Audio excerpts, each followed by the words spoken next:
सभी का स्वागत है। मैं हूं स्मिता सिंह और आज की किसान चौपाल हम लगा रहे हैं राजस्थान के ब्यावर में। आज की किसान चौपाल हम ग्रीन टीवी इंडिया की जो किसान चौपाल है, ये idea foundation, Rajasthan agriculture department, CNH industrial और साथ ही स्टील प्राइवेट लिमिटेड के सहयोग से हम आज की किसान चौपाल का आयोजन राजस्थान के ब्यावर में कर रहे हैं, जिसमें हम सब्जी फसल प्रबंधन और आधुनिक कृषि तकनीकों पर विस्तार से बात करेंगे। तो प्रोग्राम की शुरुआत में सबसे पहले एक बार जोरदार तालियां हमारे किसानों के लिए जो अपने कीमती समय में से कुछ समय निकालकर आज की किसान चौपाल में भाग लेने के लिए पहुंचे हैं। बहुत बहुत स्वागत है आप सभी का हमारी आज की इस किसान चौपाल में।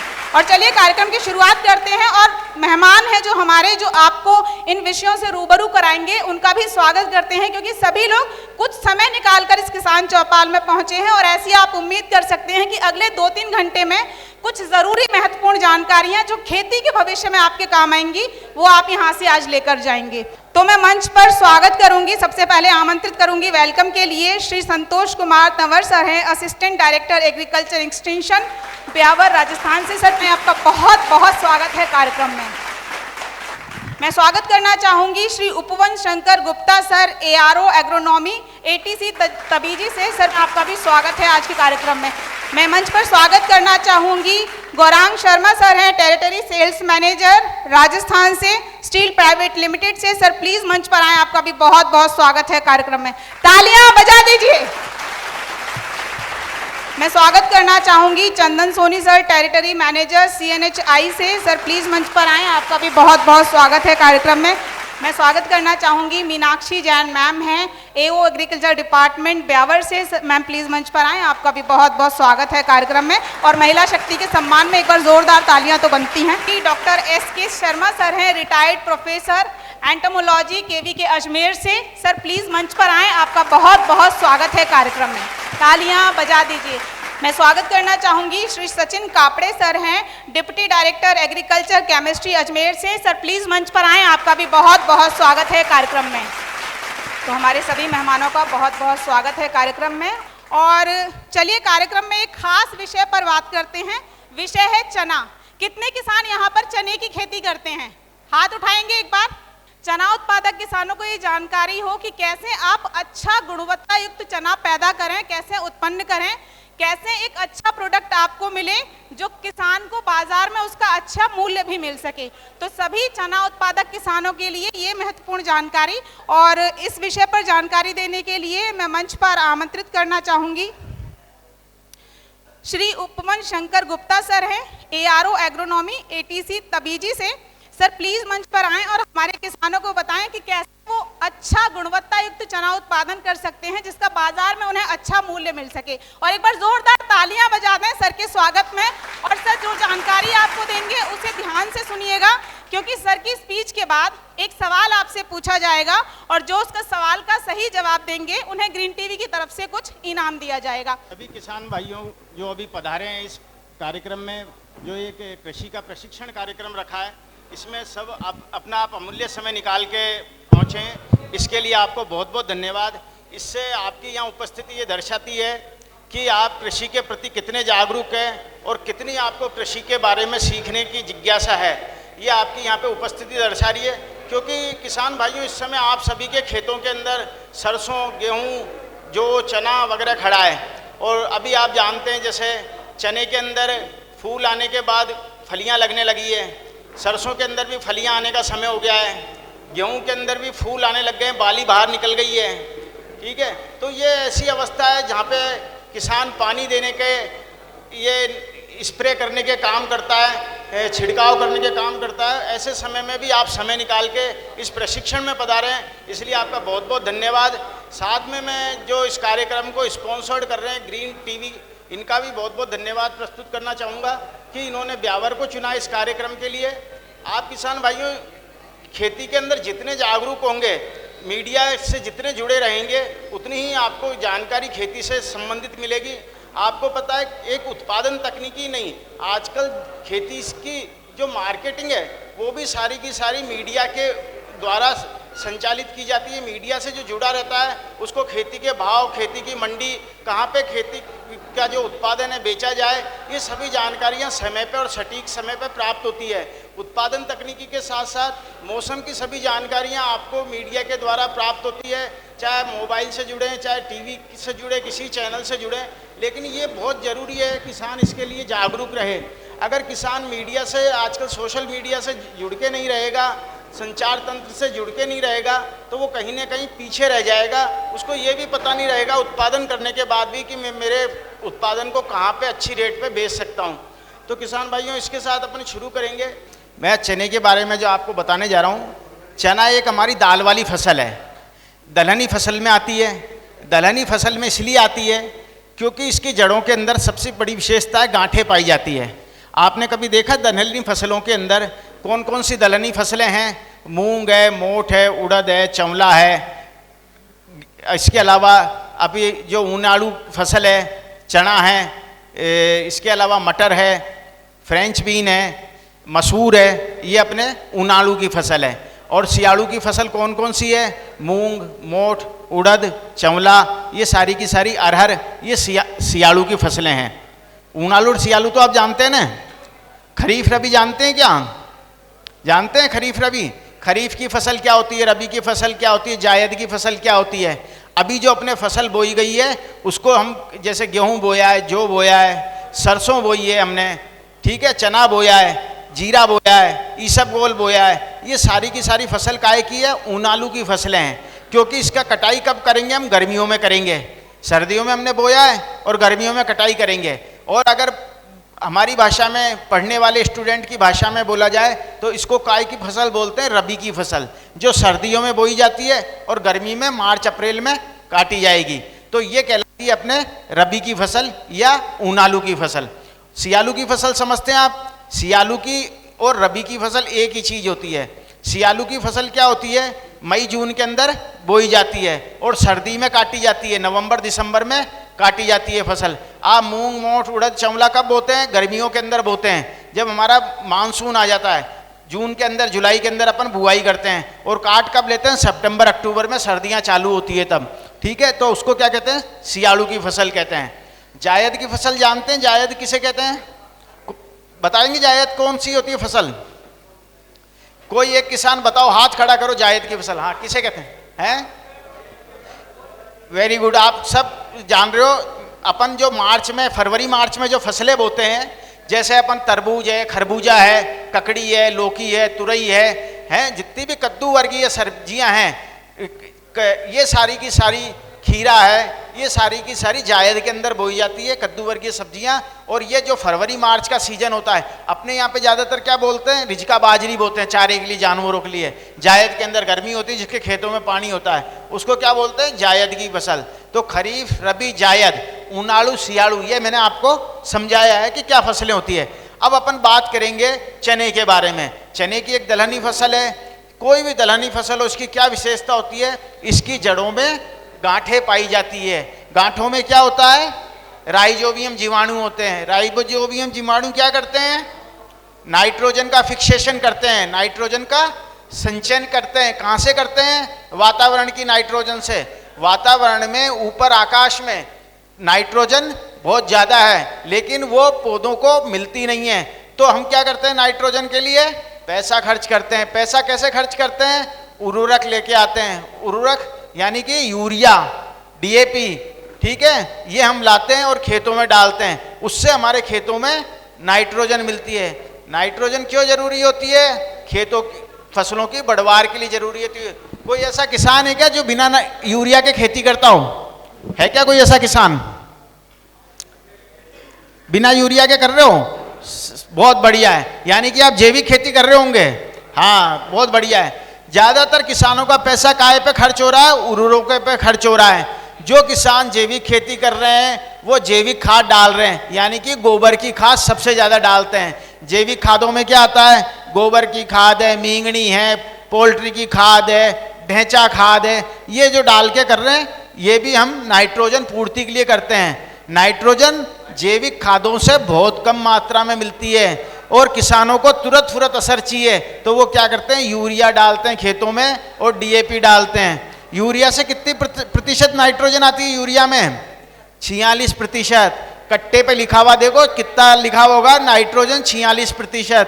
डीएपी में कितनी नाइट्रोजन आती है? 18%। और फास्फोरस कितना आता है डीएपी में? 46%। ये कट्टे जो आप लेके आते हो इन पे लिखोगे तो आपको पता लग जाएगा कि कितना नाइट्रोजन आता है, कितनी फास्फोरस आती है। अब हम आते हैं वापस हमारी चने की बात पे। तो चने की फसल क्या करती है? नाइट्रोजन एकत्रित करने की क्षमता रखती है। तो हम जब चने की फसल बोते हैं करते हैं तो कोई यूरिया ज़्यादा काम में लेता है क्या चने में?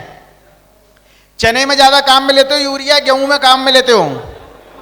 गेहूं में क्यों लेते हैं? गेहूं की जड़ों में गांठें नहीं होती है, जबकि दाल वाली फसलों में गांठें होती है। जैसे चने में यूरिया कम काम में लेते हैं या नहीं काम में लेते हैं, वैसे ही गेहूं में, जौ में, सरसों में यूरिया ज़्यादा काम में लेते हैं, ठीक है, क्योंकि उनकी जड़ों में गांठें नहीं होती है।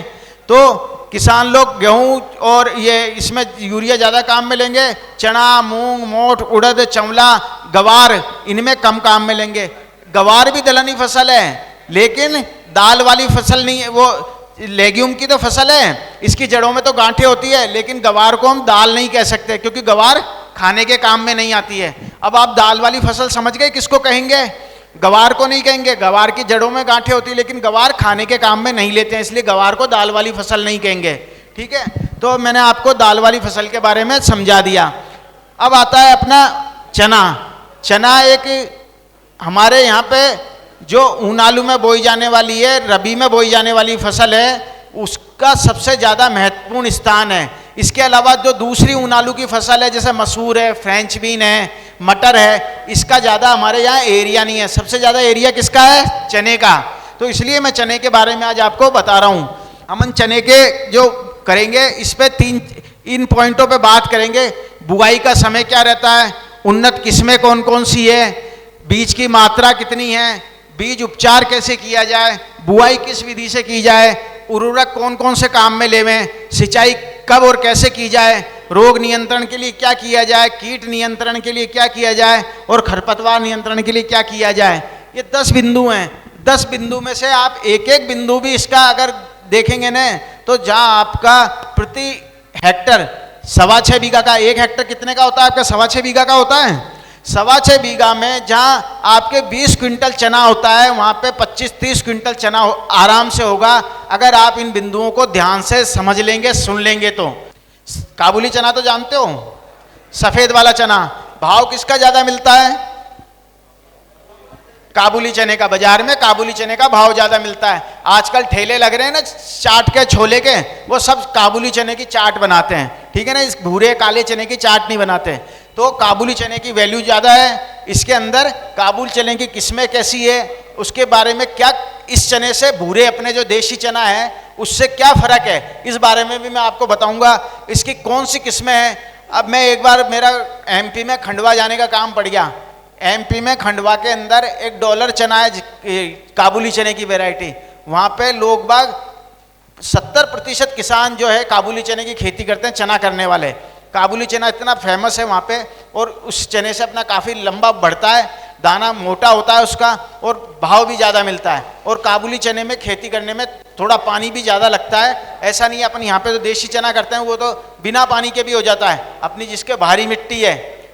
अपने सबसे पहले चने की बात करें तो चने में जो बुआई का समय है मिड अक्टूबर से मध्य नवंबर तक होता है।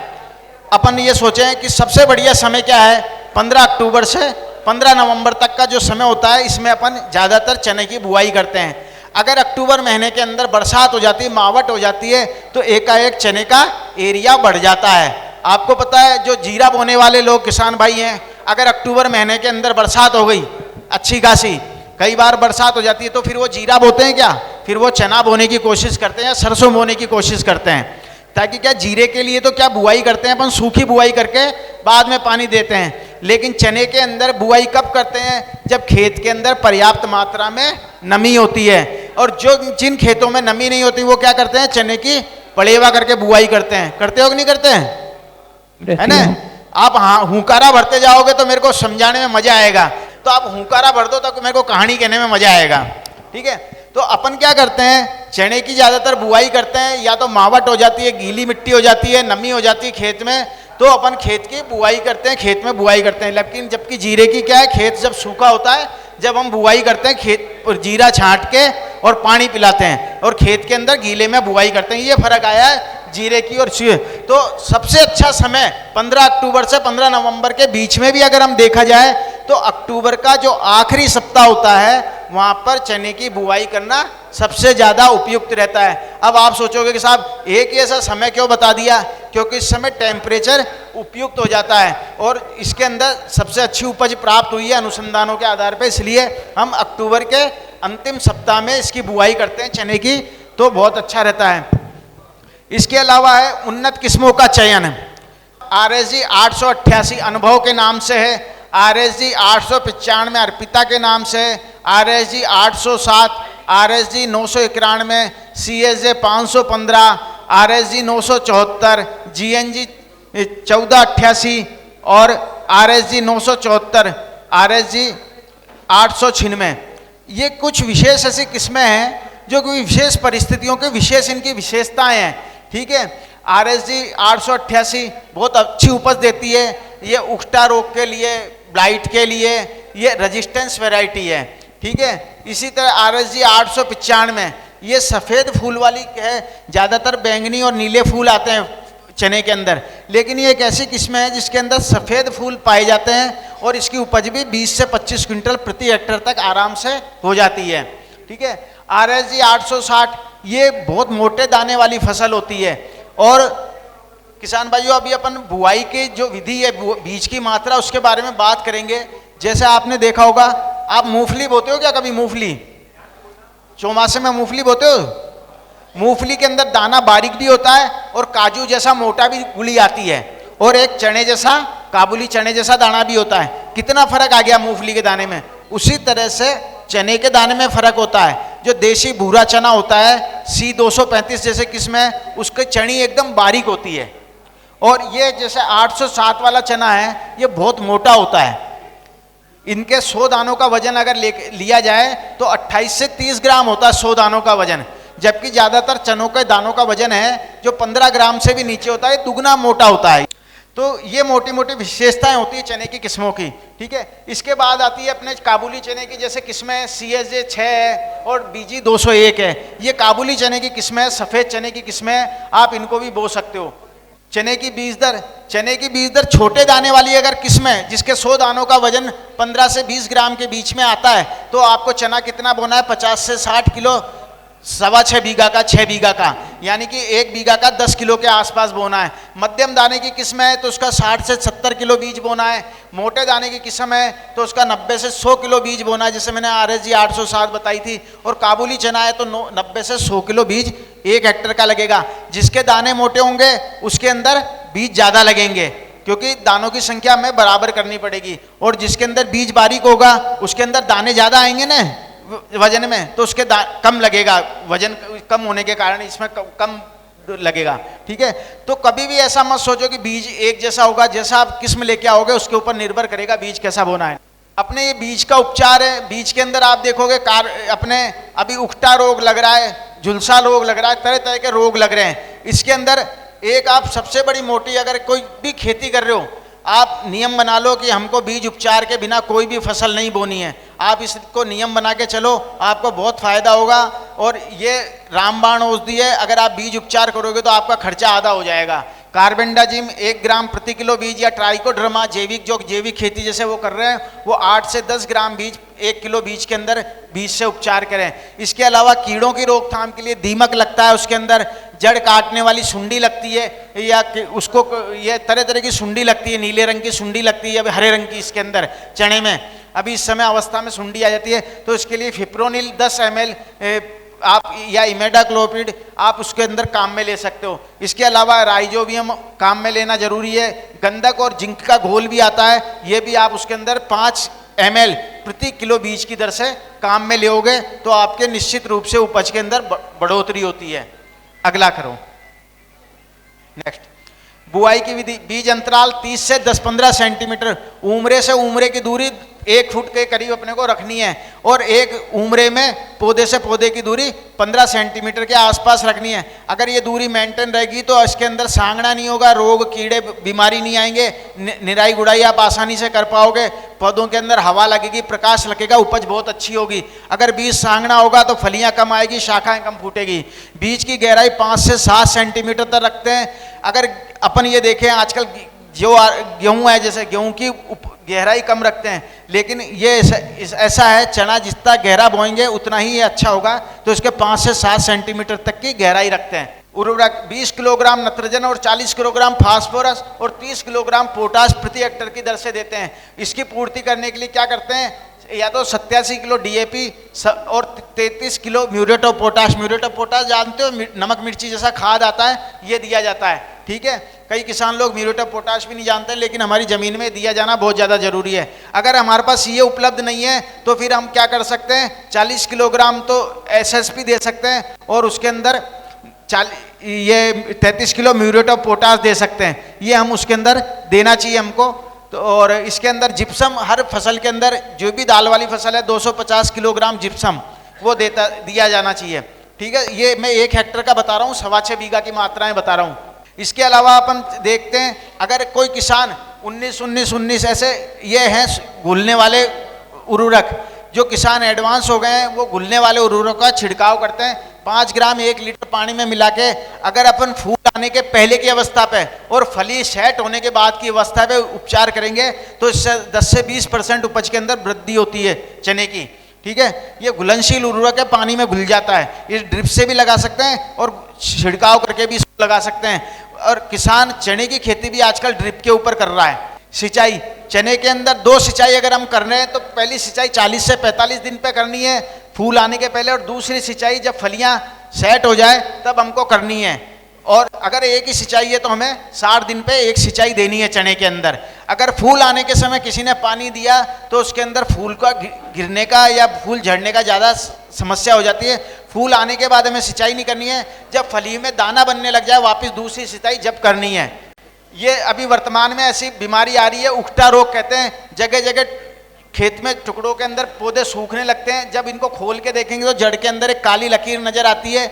इसका मतलब है इसका पानी जाने का उत्तक है वो रुक गया है। ये एक बीमारी है, उकटा रोग कहलाता है, जिसको आप अपन विल्ट के नाम से भी जानते हैं, आप लोग उकटा रोग बोलते हो उसको। एक ये वाली बीमारी आती है जो झुलसा रोग कहलाती है। इसके पत्तों पे ऐसे धब्बे पड़ जाते हैं और अगर ज़्यादा फैल जाती तो धब्बे तनों के ऊपर भी आ जाते हैं और पत्ते मुरझा के सूखने लगते हैं, जलने जैसे हो जाते हैं। ये है ब्लाइट, दूसरे फंगस से होती है। इसके अंदर भी पौधे पूरे पीले पड़ जाते हैं और सूखने लगते हैं। इसके अलावा चने में जड़ गलन रोग है, जिसके अंदर जड़ें काली पड़ जाती है। जहाँ से जड़ें शुरू होती है, तने का भाग मिलता है वो बिल्कुल काला पड़ जाता है और पूरी की पूरी जड़ें काली पड़ने लग जाती है, ऊपर सफ़ेदी आ जाती है जड़ों के ऊपर। इनका चने का अगर बीज, जो ये बीज जनित या मृदा जनित रोग होते हैं, मिट्टी से फैलते हैं या बीजों से फैलते हैं, तो इसके अंदर फसल चक्र बनाएं। जिन खेतों में बीमारियां ज़्यादा लगती है उसके अंदर अगले साल चना नहीं बोके गेहूं या जौ या सरसों बोनी चाहिए। रोगरोधी किस्मों का चयन करें। बुआई के बीजों में कार्बेंडाजिम 2 ग्राम प्रति किलोग्राम या ट्राइकोडर्मा विरिडी का प्रयोग करके बुआई करनी चाहिए। 100 किलोग्राम गोबर की खाद में 25 किलोग्राम ट्राइकोडर्मा मिला के खेत में छिड़काव करके मिलाना चाहिए और उसके बाद हल चला देना चाहिए। ये है कीड़ों के मुख्य कीट ये हैं। अभी जो सुंडी आ रही है वो ऐसी अवस्था में दिखती है, इसे कटवा सुंडी कहते हैं। ये खेतों को शुरू की अवस्था में ही काट देती है 15-20 दिन में और केवल तना तना छोड़ देती है। ये चने के फली छेदक, ये दीमक रोग है, ये दीमक का कीट है। और ये इसका फसल चक्र अपनाएं। इसकी ये अपने आप को जो बीज उपचार वगैरह मैंने बताया वो आपको करना है। क्यूनल फास इसके अंदर छिड़काव करते हैं। ये डस्ट आती है 1.5% की 25 किलो के हिसाब से। तो ये मुख्य रोग और कीट है जिनको आप अपनाकर अच्छी खेती कर सकते हैं। तो कितने किसान सोए थे और कितने सुन रहे थे? सर का एक सवाल बताएगा, लेकिन जिनके पास माइक आएगा वही सवाल का जवाब देंगे। हाथ सिर्फ उठाएंगे, पीछे माइक है, हाथ सिर्फ उठाइएगा। सर एक सवाल पूछिए। जो सर्दियों में आप चने की फसल बो रहे हैं उसके अंदर अगर दीमक का प्रकोप है तो आप किस चीज़ से उपचारित करके बोएंगे कि दीमक कम से कम लगे? क्लोरोपाइरिफॉस। क्लोरोपाइरिफॉस बहुत अच्छा है, इनके लिए तालियां बजाओ सब। एक बार जोर से ताली। क्लोरोपाइरिफॉस या फिप्रोनिल नाम की दवाई अपन दीमक की नियंत्रण के लिए चने में गेहूं में काम में लेते हैं। जोरदार तालियां एक बार बजा दीजिए। Thank you sir, thank you so much. और जैसे जैसे हम आधुनिकता की तरफ बढ़ रहे हैं कृषि क्षेत्र में भी बहुत सारी आधुनिक मशीनें हैं, यंत्र हैं जो पहचान में आ रहे हैं। आप बहुत सारे यंत्रों को जानते हैं, बहुत सारे ऐसे कृषि यंत्र हैं जिनसे आप वाकिफ नहीं हैं, कैसे चलाना है, कहाँ से खरीदना है, किस तरीके से आप उसे ऑपरेट कर सकते हैं, कैसे वो आपकी खेती के कामों को आसान करते हैं, कैसे आपकी लागत मेहनत को कम करते हैं। ऐसी ही तमाम जानकारियों के लिए ग्रीन टीवी देश भर में इन किसान चौपालों का आयोजन करता है। तो आइए आपको कुछ और मॉडर्न एग्रीकल्चर टेक्नोलॉजी से वाकिफ कराते हैं, कुछ ऐसे कृषि यंत्रों से वाकिफ कराते हैं जो आपकी लागत, मेहनत और समय की बचत करते हैं और आप कम दामों में कैसे उनको खरीदकर अपने खेती के कामों को आधुनिक और आसान बना सकते हैं। तो मैं ये तमाम जानकारियां देने के लिए मंच पर आमंत्रित करना चाहूंगी mister Gaurang Sharma sir, territory sales manager Rajasthan से, स्टील प्राइवेट लिमिटेड से। सर प्लीज मंच पर आएं और हमारे किसानों को इस विषय के बारे में जानकारी दें। एक बार जोरदार तालियां सर के लिए बजा दें। और सर जो जानकारी आपको देंगे वो ध्यान से सुनिएगा। पूरी स्पीच के बाद सर एक सवाल आपसे पूछेंगे, जिनके पास माइक आएगा वो सवालों का जवाब देंगे। नमस्कार सभी को, और सभी किसानों को आप लोगों ने यहाँ पे आने का इतना कीमती समय यहाँ के लिए निकाला, सबको मेरी तरफ से हाथ जोड़ के नमस्कार। और मैं राजस्थान डिवीज़न हेड करता हूँ स्टील इंडिया की तरफ से।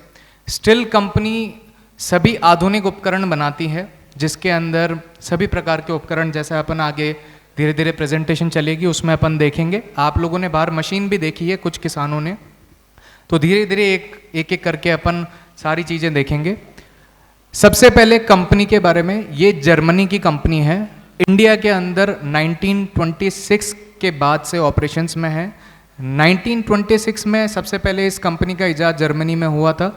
इनका एकमात्र विजन या सोच जो है, आधुनिक सोच जो कहते हैं, वो ये है कि सभी किसान भाइयों के लिए काम को आसान बनाना है। विजन लिखा हुआ है कि सभी किसानों का काम आसान हो पाए और नेचर के साथ जुड़ के सभी किसान अपना कार्य कर पाए, उसी के लिए सोच है। हमारी कंपनी इतनी जगह यहाँ पे अभी स्थित है। हम लोगों का वेयर हाउस पुणे में है और अपने देश के अंदर ये सभी जगह पे रीजनल ऑफिसेज हैं। पुणे, बेंगलोर, कोलकाता, न्यू दिल्ली में रीजनल ऑफिसेज हैं और सभी जितनी भी मशीन्स आती हैं वो जर्मनी से इंडिया में इंपोर्ट होती है। उसके बाद यहाँ पे सब जगह डिस्ट्रीब्यूशन नेटवर्क हैं, सब जगह डीलर्स हैं। आपके यहाँ पे सबसे नियर बाय जो डीलर है वो अजमेर में स्थित हैं।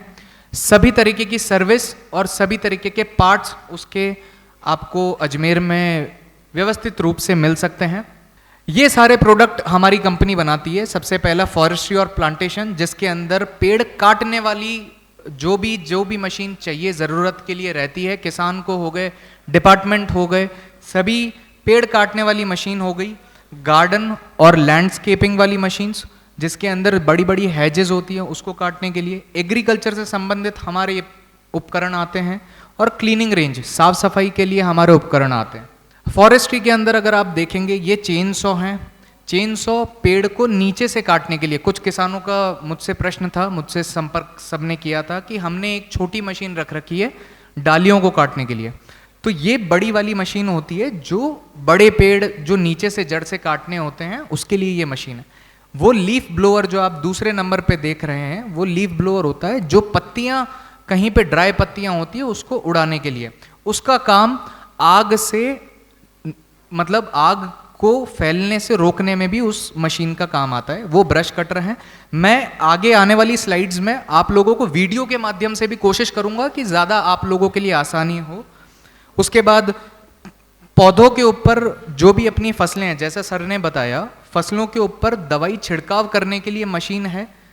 उसके बाद पावर वीडर है, जो आप बाहर देख पा रहे थे वो पावर वीडर है। वाटर पंप है, पावर स्प्रेयर है और ऑगर मशीन है। ऑगर मशीन मतलब खड्डा करने की मशीन है। ये सारी छोटी मशीन्स हैं जिसके अंदर गार्डन और छोटे जिनके लैंडस्केप होते हैं उनके अंदर काम करने वाली मशीन्स हैं। कुछ मशीन्स वापस से पुराने वाली ही है, जैसे इसके अंदर नया आपका ये मशीन आप लोगों ने देखी होगी बाहर, प्रूनर हो गया।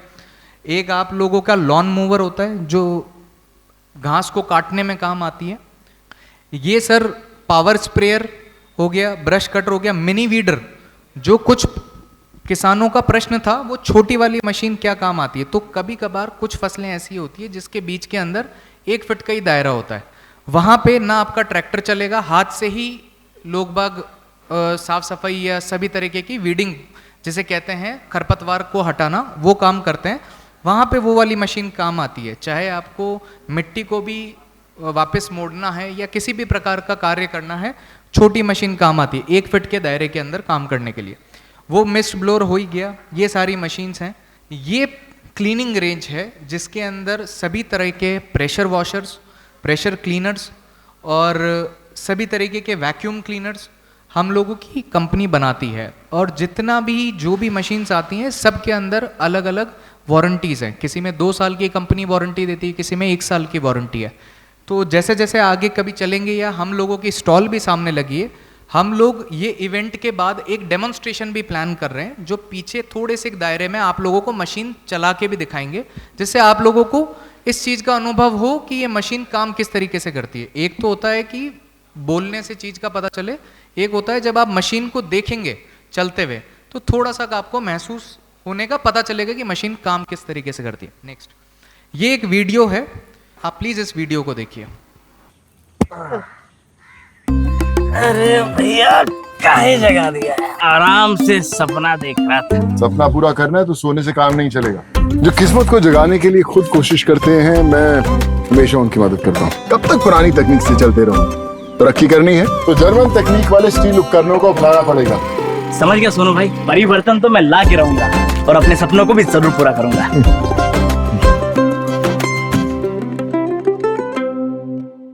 तो हमारी तरफ से आप सभी को बहुत बहुत धन्यवाद, आप लोगों ने समय निकाला और हमें मौका दिया। और कोई सवाल हो इसके ऊपर तो प्लीज़ आप लोग पूछ सकते हैं। अगर कोई भी प्रेजेंटेशन के ऊपर आप लोगों को सवाल ऐसा लगता हो, या हम लोग सामने स्टॉल में ही हैं, आप आके मशीन्स भी देख सकते हैं। कोई भी किसी तरीके की सवाल हो, कोई जानकारी चाहिए हो, हम लोग वहाँ पे हैं, आप लोग पूछ सकते हैं। थैंक मैडम का एक कहना है कि एक सवाल मुझे पूछना है, तो सबसे बेसिक सवाल मैं पूछता हूँ जो सबसे लास्ट में है। मैं समझ सकता हूँ कि इतना ध्यान देना पॉसिबल नहीं होता, हमसे ही नहीं होता, तो आप लोग तो फिर भी इतना दूर से चल के आए, मुश्किल होता है। अपने पास 2 पावर वीडर मैंने आपको दिखाए थे, वो कितने कितने HP में है, कितनी हॉर्स पावर में है? मेरा नाम सुमन कुमार है, मैं बदनौर क्षेत्र से आया हूँ। तो आपके जो पावर वीडर थे वो 610 6 HP, 710 7 HP। बहुत बहुत बहुत अच्छा सवाल, बहुत एक बार जोर से ताली बजाएं। बहुत सुंदर जवाब देने के लिए। और यदि आप स्टील प्राइवेट लिमिटेड के प्रोडक्ट्स के बारे में कुछ और जानना चाहते हैं, मशीनरीज के बारे में कुछ और जानना चाहते हैं, इन कृषि यंत्रों की विस्तृत जानकारी चाहते हैं, तो बाहर स्टील का स्टॉल लगा हुआ है, आप वहां पर संपर्क कर सकते हैं। साथ ही एक नंबर है, कॉन्टैक्ट नंबर, संपर्क सूत्र 9028411222 9028411222 9028411222। तो यदि आप स्टील के यंत्रों के बारे में और विस्तार से जानना चाहते हैं तो बाहर स्टॉल भी लगा है, साथ ही आप इस नंबर पर भी संपर्क कर सकते हैं। और मैं गौरांग सर से ये रिक्वेस्ट भी करूंगी कि यदि कुछ किसान हैं जो डेमो देखना चाहते हैं तो बाहर प्रोग्राम के लास्ट में एक डेमोन्स्ट्रेशन भी हो जाएगा, तो आप कृषि यंत्र कैसे चलाए जाते हैं उसका एक डेमो भी आपको बाहर दे दिया जाएगा। प्रोग्राम के लास्ट में आप वो डेमो वहां पर देख सकते हैं प्रोग्राम संपन्न होने के बाद। तो चलिए कार्यक्रम को आगे बढ़ाते हैं और एक और कृषि मशीनरी के बारे में बात करते हैं जो आज़ादी के बाद हमें उपहार में मिली। आप में से कोई किसान बता सकते हैं कि कौन सा ऐसा कृषि यंत्र है जो आज़ादी के बाद में हमें मिला और खेती के बहुत सारे कामों को उसने आसान किया? ट्रैक्टर। तो चलिए अगली जानकारी ट्रैक्टर के विषय पर लेते हैं। क्या कुछ नए इनोवेशन ट्रैक्टर इंडस्ट्री में हुए हैं जिसने ट्रैक्टर चलाने को भी आसान किया है, हर किसान के लिए ट्रैक्टर बना दिया है? ऐसा क्या कुछ इनोवेट किया है ट्रैक्टर इंडस्ट्री ने? इसके बारे में जानकारी देने के लिए मैं मंच पर आमंत्रित करना चाहूँगी मिस्टर चंदन सोनी सर हैं, टेरिटरी मैनेजर CNHI यानी न्यू हॉलैंड से।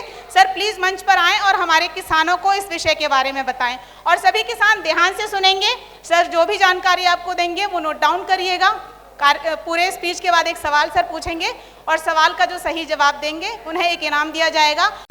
आप सभी किसान भाइयों को मेरा नमस्कार है। मैं आप सभी का हार्दिक अभिनंदन करता हूं न्यू हॉलैंड कंपनी की तरफ से। तो आप सभी को राम राम। और आप सब लोग यहाँ पर पधारे हैं अपनी अपनी व्यवस्थाओं से, काफ़ी दूर से और काफ़ी देर से बैठे हुए भी हैं। तो मैं बहुत ज़्यादा समय आपका नहीं लूँगा, पर मैं बहुत कुछ अच्छी चीज़ें आपको बताऊँगा। तो प्लीज़ आप जो भी मैं बताऊँ उसे लिख लीजिएगा एक बार। अच्छा, कौन कौन न्यू हॉलैंड के बारे में जानता है? एक बार बताएंगे हाथ खड़ा करके कि न्यू हॉलैंड क्या है। न्यू हॉलैंड एक ट्रैक्टर कंपनी है जो ट्रैक्टर बनाती है और उसके साथ में काफ़ी हमारी बहुत सारे ब्रांड्स भी है जिनके बारे में हम आगे जानकारी देंगे आपको।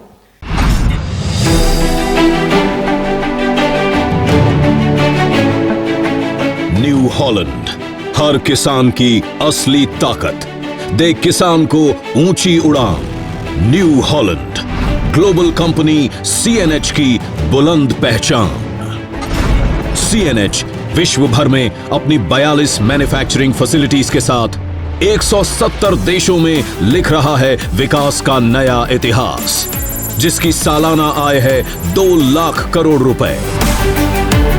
CNH को मजबूती देते हैं इसके 3 पिलर्स: एग्रीकल्चर, कंस्ट्रक्शन और फाइनेंशियल सर्विसेज। CNH ग्लोबल के ही नक्शे कदम पर चल रहा है CNH इंडिया, और इसकी बुनियाद में भी हैं वही 3 मजबूत पिलर्स। साथ ही अपने 3 मैन्युफैक्चरिंग प्लांट्स के जरिए CNH इंडिया 75 से भी ज्यादा देशों में प्रोडक्ट्स एक्सपोर्ट कर रहा है, और इन वर्ल्ड क्लास प्रोडक्ट्स को अपनी कटिंग एज इंजीनियरिंग और इनोवेशन से सपोर्ट करते हैं इंडिया के 4 एडवांस्ड R&D केंद्र, जिनमें शामिल है India technology centre. Global R&D का एक अहम हिस्सा CNH इंडिया के हैं 3 बेहतरीन ब्रांड्स, जिन्हें सपोर्ट करता है CNH कैपिटल, जो कस्टमर्स और डीलर्स को देता है रिटेल और होलसेल की फाइनेंशियल सेवाएं, जैसे फ्लेक्सिबल पेमेंट टर्म्स और इंटरेस्ट फ्री टर्म्स।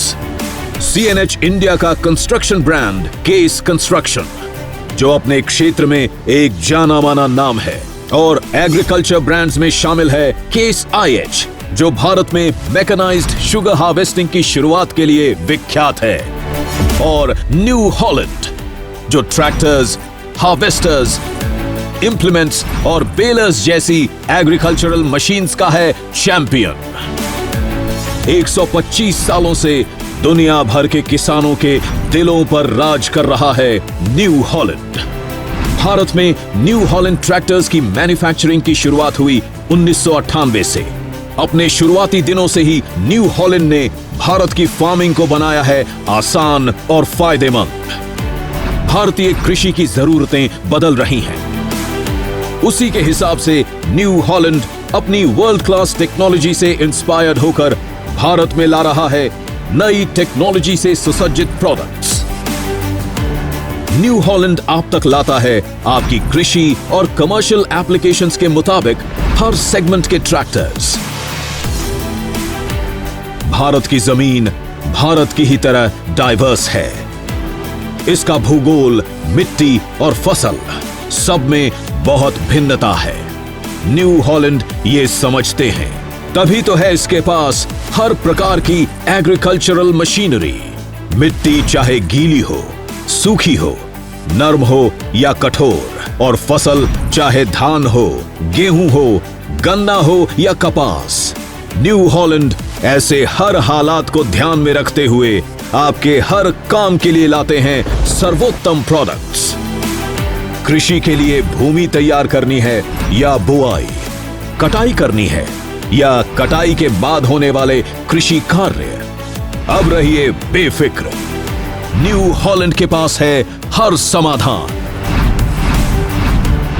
इसलिए न्यू हॉलैंड मतलब कंप्लीट फार्म मैकेनाइजेशन सॉल्यूशन।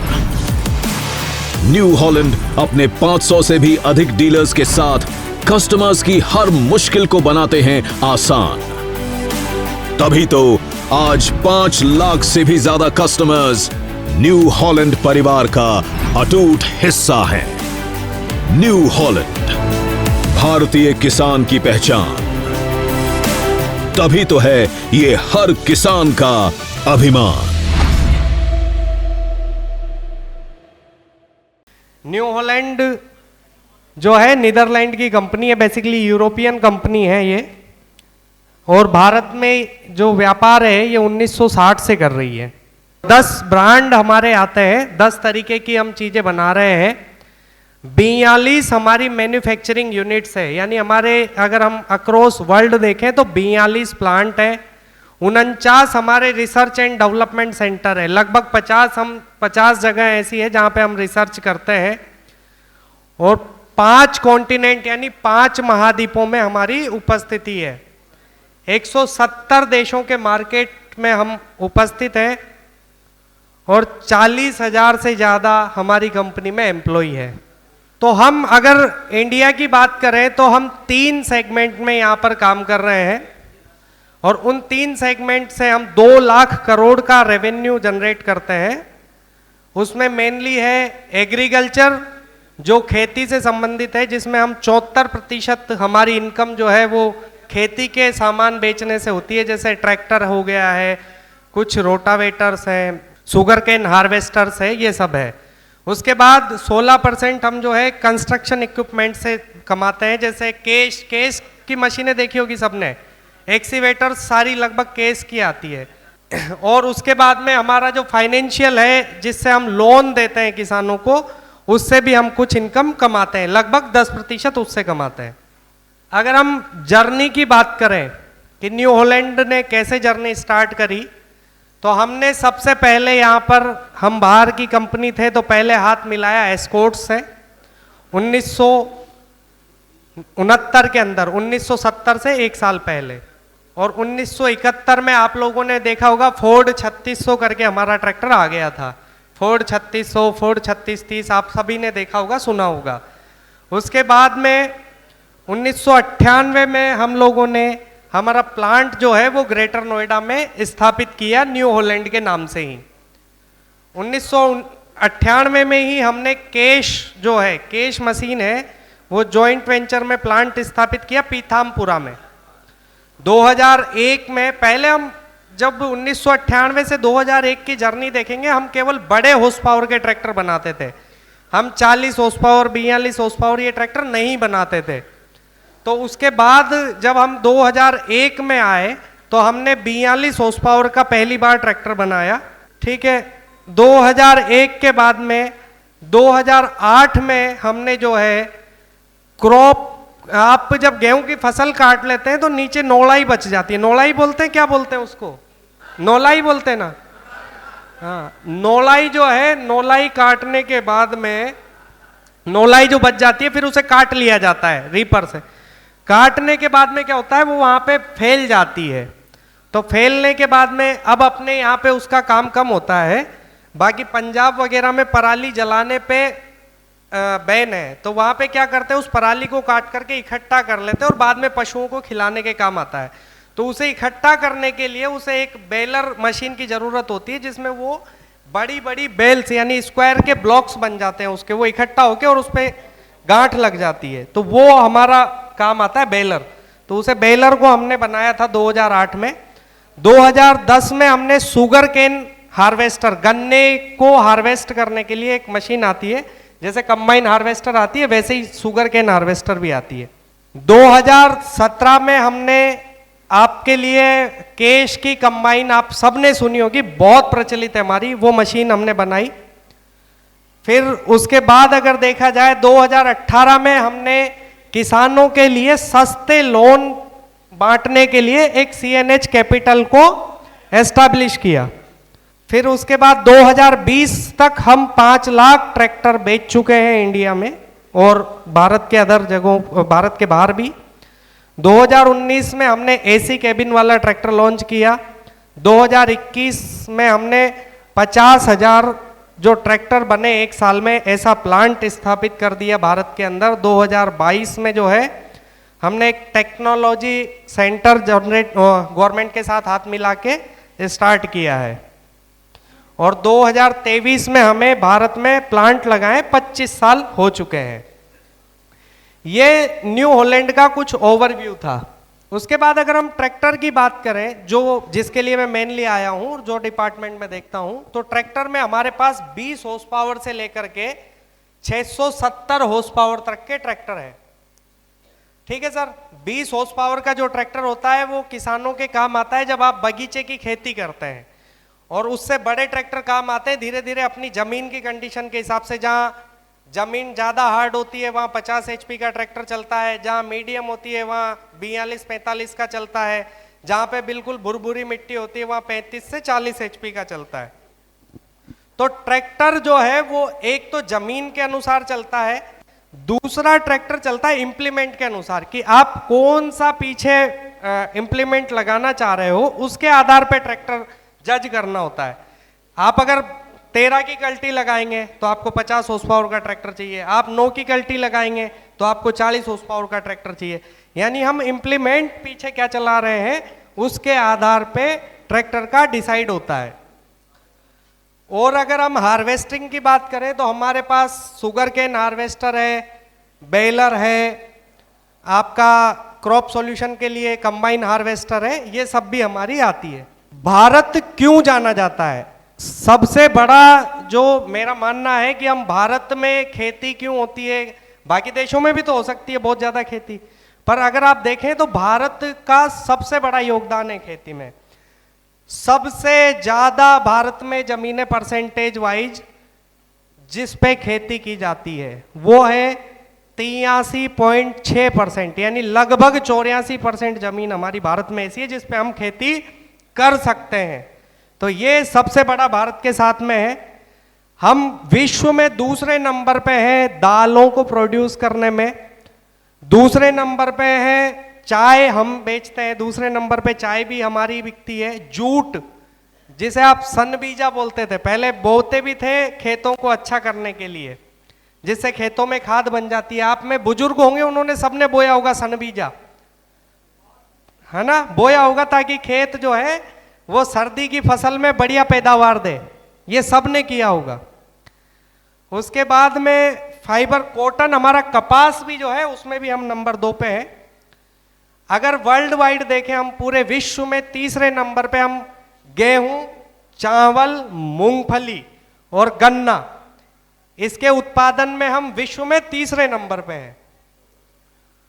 और चौथे नंबर पे हैं हम सरसों में, सरसों पूरे विश्व में हम चौथे नंबर पे उत्पादन करते हैं। आलू पूरे विश्व में हम चौथे नंबर पे उत्पादन करते हैं, और नारियल।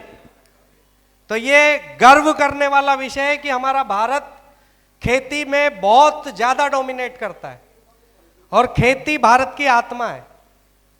इसके बाद में कुछ जानकारी देना चाहता हूं। क्या होता है कि खेती में धीरे धीरे इंप्लीमेंट आने लगे, ट्रैक्टर आया, उससे पहले बैलों से खेती करते थे, उससे पहले जो बीज मशीन थी उसकी जगह पे एक बैल लगते थे और पीछे एक आदमी झोला लेके चलता था और बुआई करता हुआ चलता था या फेंक देता था, जिसे छींटना बोलते हैं, रेत मिला के बीजों में और छींट दिया जाता था। तो अगर हम 1960 की बात करें, 1960 में 72% काम हमारे जो बुजुर्ग थे वो हाथों से किया करते थे। 72% काम, उस 72 का भी नहीं था वो, बल्कि 100% ही था। जैसे फसल को क्लीन करने के लिए हमारे बैलों से गांठा फेरा जाता था, बैल उस पे घूमते थे फसल पे और उससे काम होता था। 1960 तक हम 72% काम करते थे, तो 1980 में भी हम 72% ही काम करते थे हाथों से। 2000 में ये परसेंटेज कम हुआ और वो 72 से हम 60% काम जो है हाथों से करने लगे, बाकी सारा काम हमने मशीनों से करना चालू किया। आपको जानकर खुशी होगी कि आजकल हम लगभग 40% काम हाथों से करते हैं, बाकी सारा काम मशीनों से करते हैं। तो ये मशीनों का युग है और मशीनें हमें अच्छा बनाती है।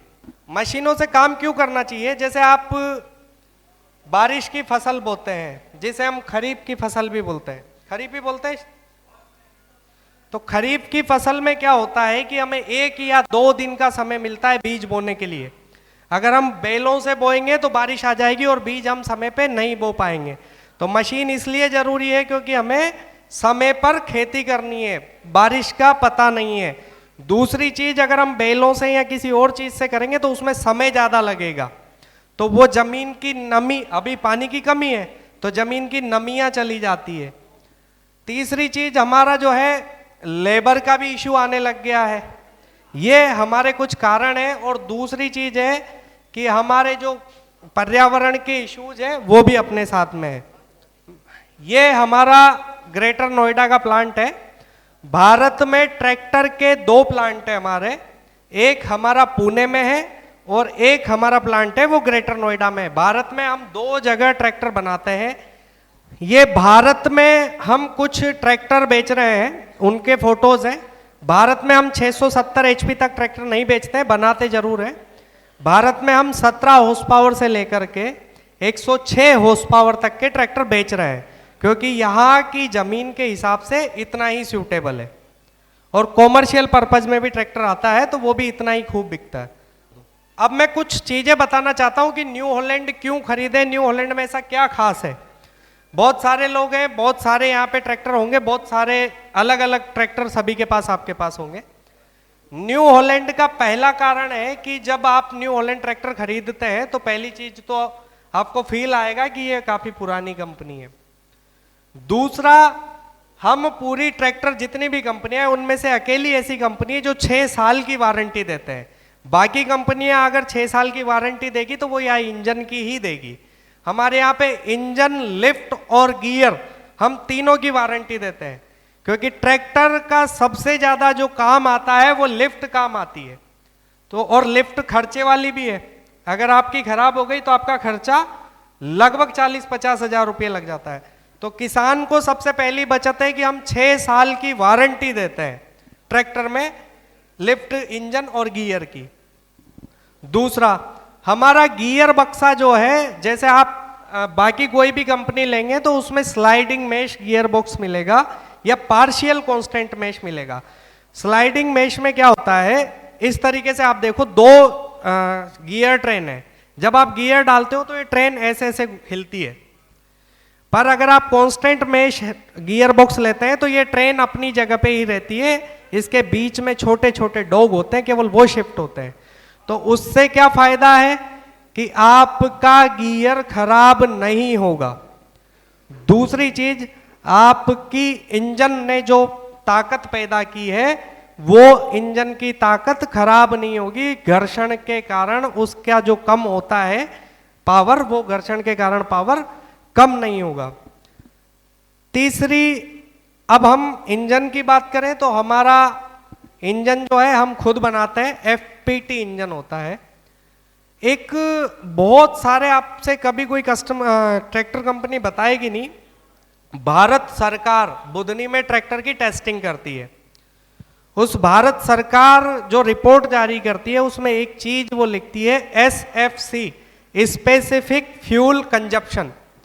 स्पेसिफिक फ्यूल कंजप्शन का मतलब है कि आपका ट्रैक्टर 1 हॉर्स पावर पैदा करने में कितना ग्राम डीजल खा रहा है, उसे बोलते हैं SFC।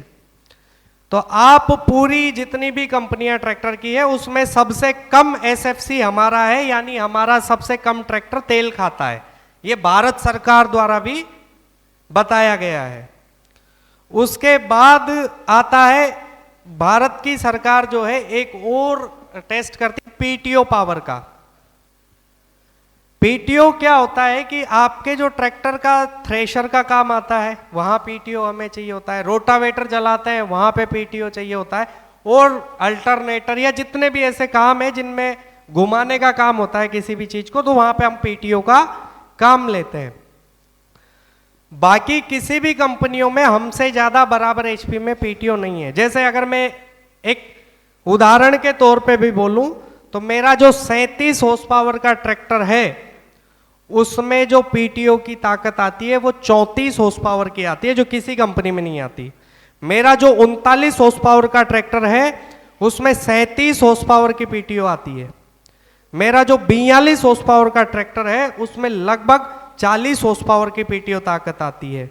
मेरा जो 50 HP का ट्रैक्टर है उसमें 46 हॉर्स पावर की PTO ताकत आती है, जो किसी भी दूसरी ट्रैक्टर कंपनी में नहीं आती है।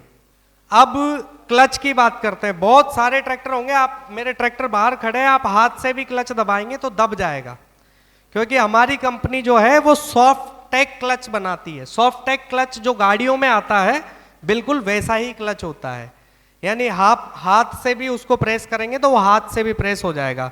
उसका फायदा क्या है, अभी एक रिसर्च हुई है कि जितना हार्ड क्लच होता है घुटनों में दिक्कत आती है, बाद में बुढ़ापे में घुटनों का ग्रीस खत्म हो जाता है।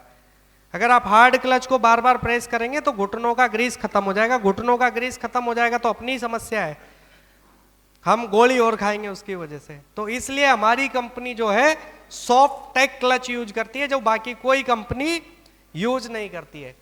एक और दूसरी चीज है वो है आपका ब्रेक। ट्रैक्टर के ब्रेक आप जितनी भी कंपनियां देखेंगे उसमें ट्रैक्टर जब स्टार्ट होता है, ऑयल ब्रेक की बात कर रहा हूं, तो उन पे ऑयल का स्प्रे होता है, बाकी वैसे वो तेल में डूबे हुए नहीं रहते हैं। हमारे ट्रैक्टर में जो ब्रेक है वो 24 घंटे तेल में डूबे हुए रहते हैं। उसका फायदा ये है कि वो ट्रैक्टर अगर 6 महीने 5 महीने जब आपका खेती का काम नहीं होता है तो वो ट्रैक्टर खड़ा हो जाता है। तो ट्रैक्टर जब खड़ा हो जाए तो वो प्लेट्स आपस में चिपके नहीं और किसान का खर्चा ना हो। हमारा ट्रैक्टर का जमीन से ऊंचाई ज्यादा है, उससे फायदा ये है कि जब आप खेत की एक मेड़ से दूसरी मेड़ पे जाते हैं या बारिश में जब हमारी कच्ची गडार बोलते होंगे ना या भी कच्चे रास्ते को, तो गडार में क्या होता है जब ट्रैक्टर कंटिन्यू चलते हैं तो बीच से ऊंचा हो जाता है और साइडों से हो जाता है नीचे, तो ट्रैक्टर जो है चैम्बर अड़ा देते हैं अपने। जब बारिश का समय हो तो ट्रैक्टरों के चैम्बर अड़ जाते हैं। हमारा ट्रैक्टर नीचे से ऊंचा है इसलिए चैम्बर नहीं अड़ते हैं। तो ये कुछ विशेषताएं हैं। हमारे डीलर ब्यावर में है, ठीक है सर, आपके पास लीफलेट आ गए होंगे, उस पे सबके नंबर भी हैं हमारे डीलर के, तो आप उनसे संपर्क कर सकते हैं। अब एक मैं आपको एक विशेष चीज बता देता हूं, लिफ्टोमेटिक की सुविधा हम ही देते हैं केवल ट्रैक्टर में। जब आप किसी खेत में बीज बोते हैं तो बीज बोने के समय क्या होता है कि आपने लीवर से एक बार सेट कर दिया बीज को कि उसकी गहराई हमें 2 इंच लेनी है, 3 इंच लेनी है, 2.5 इंच लेनी है। तो जब आपने वो सेट कर दिया तो सेट करने के बाद में जब आप घूम पे उस लीवर के से उठा लेते हो वापस से ड्रिल को, फिर वापस लीवर डालते हो तो वो मिसमैच हो जाती है कि पहले 2 इंच डल रहा था, अब हो सकता है 1.5 इंच डल जाए या 2.5 इंच डल जाए बीज। हमारे में वैसा नहीं है। हमारे में आप एक बार लीवर सेट कर दो, उसके बाद बटन दिया हुआ है, उस बटन से ही आपको लिफ्ट को उठाना है और उस बटन से ही वापस डाल देना है। तो जहां आपने सेट की थी वहीं पे वो लिफ्ट सेट रहेगी। उसका फायदा क्या है, एक जैसा बीज गिरेगा, एक जैसा बीज गिरेगा तो बीज की जो पैदावार होगी वापिस आप काम में ले सकते हो खेती से फसल की। वरना क्या होगा, ऊंचा नीचा बीज हो जाता है तो हम उसको वापिस बुआई में काम नहीं ले सकते। दूसरी चीज, फसल पूरी पानी एक साथ मांगेगी, फसल जो है एक जैसी रहेगी, तो उसके दाम भी बहुत अच्छे आएंगे। ये हमारे कुछ फायदे थे।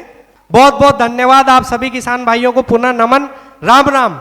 अच्छा, मैं आपसे कोई ज्यादा सवाल नहीं पूछूंगा, आप बस इतना बता दो कि मेरे जो न्यू हॉलैंड के ट्रैक्टर के प्लांट है वो भारत में कितनी जगह है और कौन कौन सी जगह है? शंकरलाल कुमावत, ग्राम पंचायत बांजागुड़ी, तहसील जैतारण। अपने भारत में 2 जगह है इनके, एक तो पूना और एक नोएडा, दिल्ली। वाह, बहुत बहुत मुबारक हो सर आपको, और सर बहुत बहुत शुक्रिया आपका न्यू हॉलैंड के बारे में ये तमाम जानकारियां हमारे श्रोताओं को बताने के लिए। और यदि आप न्यू हॉलैंड यानी CNHI के बारे में कुछ और जानना चाहते हैं तो बाहर स्टॉल लगा है, आप स्टॉल विजिट कर सकते हैं, कई मॉडल खड़े हैं ट्रैक्टर के, वो देख सकते हैं। साथ ही टोल फ्री नंबर है न्यू हॉलैंड का, वो आप नोट कर सकते हैं, 1800-419-0124, 1800-419-0124, 1800-419-0124, ये न्यू हॉलैंड का टोल फ्री नंबर है। तो चलिए कार्यक्रम को आगे बढ़ाते हैं और अगली स्पीच हम लेते हैं कि मृदा जांच क्यों जरूरी होती है, साथ ही पोषक तत्वों का प्रबंधन आपको अपनी फसलों में कैसे करना है, सब्जी फसलों में कैसे करना है। और ये तमाम जानकारी देने के लिए मंच पर आमंत्रित करना चाहूंगी श्री सचिन कापड़े सर हैं, deputy director agriculture chemistry Ajmer से। तो सर प्लीज मंच पर आएं और हमारे किसानों को इस विषय से अवगत कराएं। एक बार जोरदार तालियां सर के लिए बजा दें। धन्यवाद आपको मैडम। किसान साथियों राम राम। माने पता है कि जानकारी थे ले ली है आधे ज़्यादा तो, और अब ज्यान ही मैडम बोल दी है कि बस भोजन की व्यवस्था है तो आपने सबने भूख लागी है, माने पता है। पर फिर ही अब कहीं है कि थोड़ा बहुत तो आपने वो जो प्रोग्राम रखियो है तो भी की जानकारी देनी है। मैं सीमित करते हुए बिल्कुल छोटा, मेरे को बोला है कि आप अपना जो स्पीच है वो छोटा देना। साथियों, मैं मृदा विज्ञान से संबंधित विषय में कुछ जानकारी दूंगा। उसमें आपको बार बार जो हम हर प्रशिक्षण करते हैं उसमें आपको हम मिट्टी और पानी की जांच कराने के लिए अवश्य बोलते हैं। उसका कारण जो मुख्य है वो ये है कि हमारे यहाँ की जो आसपास के क्षेत्र की जो मिट्टियाँ हैं उसमें कई बार ऊसर की समस्या बहुत ज़्यादा होती है, और ऊसर की समस्या को जान पहचान करने के लिए हमारे को सिवाय जांच के कोई साधन नहीं है। ऊपर से हम जरूर पता कर लेंगे कि आपकी ज़मीन सफ़ेद रंग की है, पानी आपका खारा है तो आपकी ज़मीन खारी है। तो ऐसी ज़मीनों में कभी भी जिप्सम नहीं डलता है, और ऐसी ज़मीन जिसके अंदर मोटा पानी है और ज़मीन काली या स्लेटी रंग की पट्टियाँ जमती है और दरारें गहरी होती हैं, ऐसी ज़मीन क्षारीय ज़मीन होती है। क्षारीय ज़मीनों की भी जांच होती है, और जांच होने के बाद ही हम पता लगाते हैं कि हमारे खेत के अंदर कितनी मात्रा में जिप्सम डलता है। पिछले 2-3 साल से जिप्सम के टेंडर वगैरह की प्रक्रिया नहीं हो पा रही थी।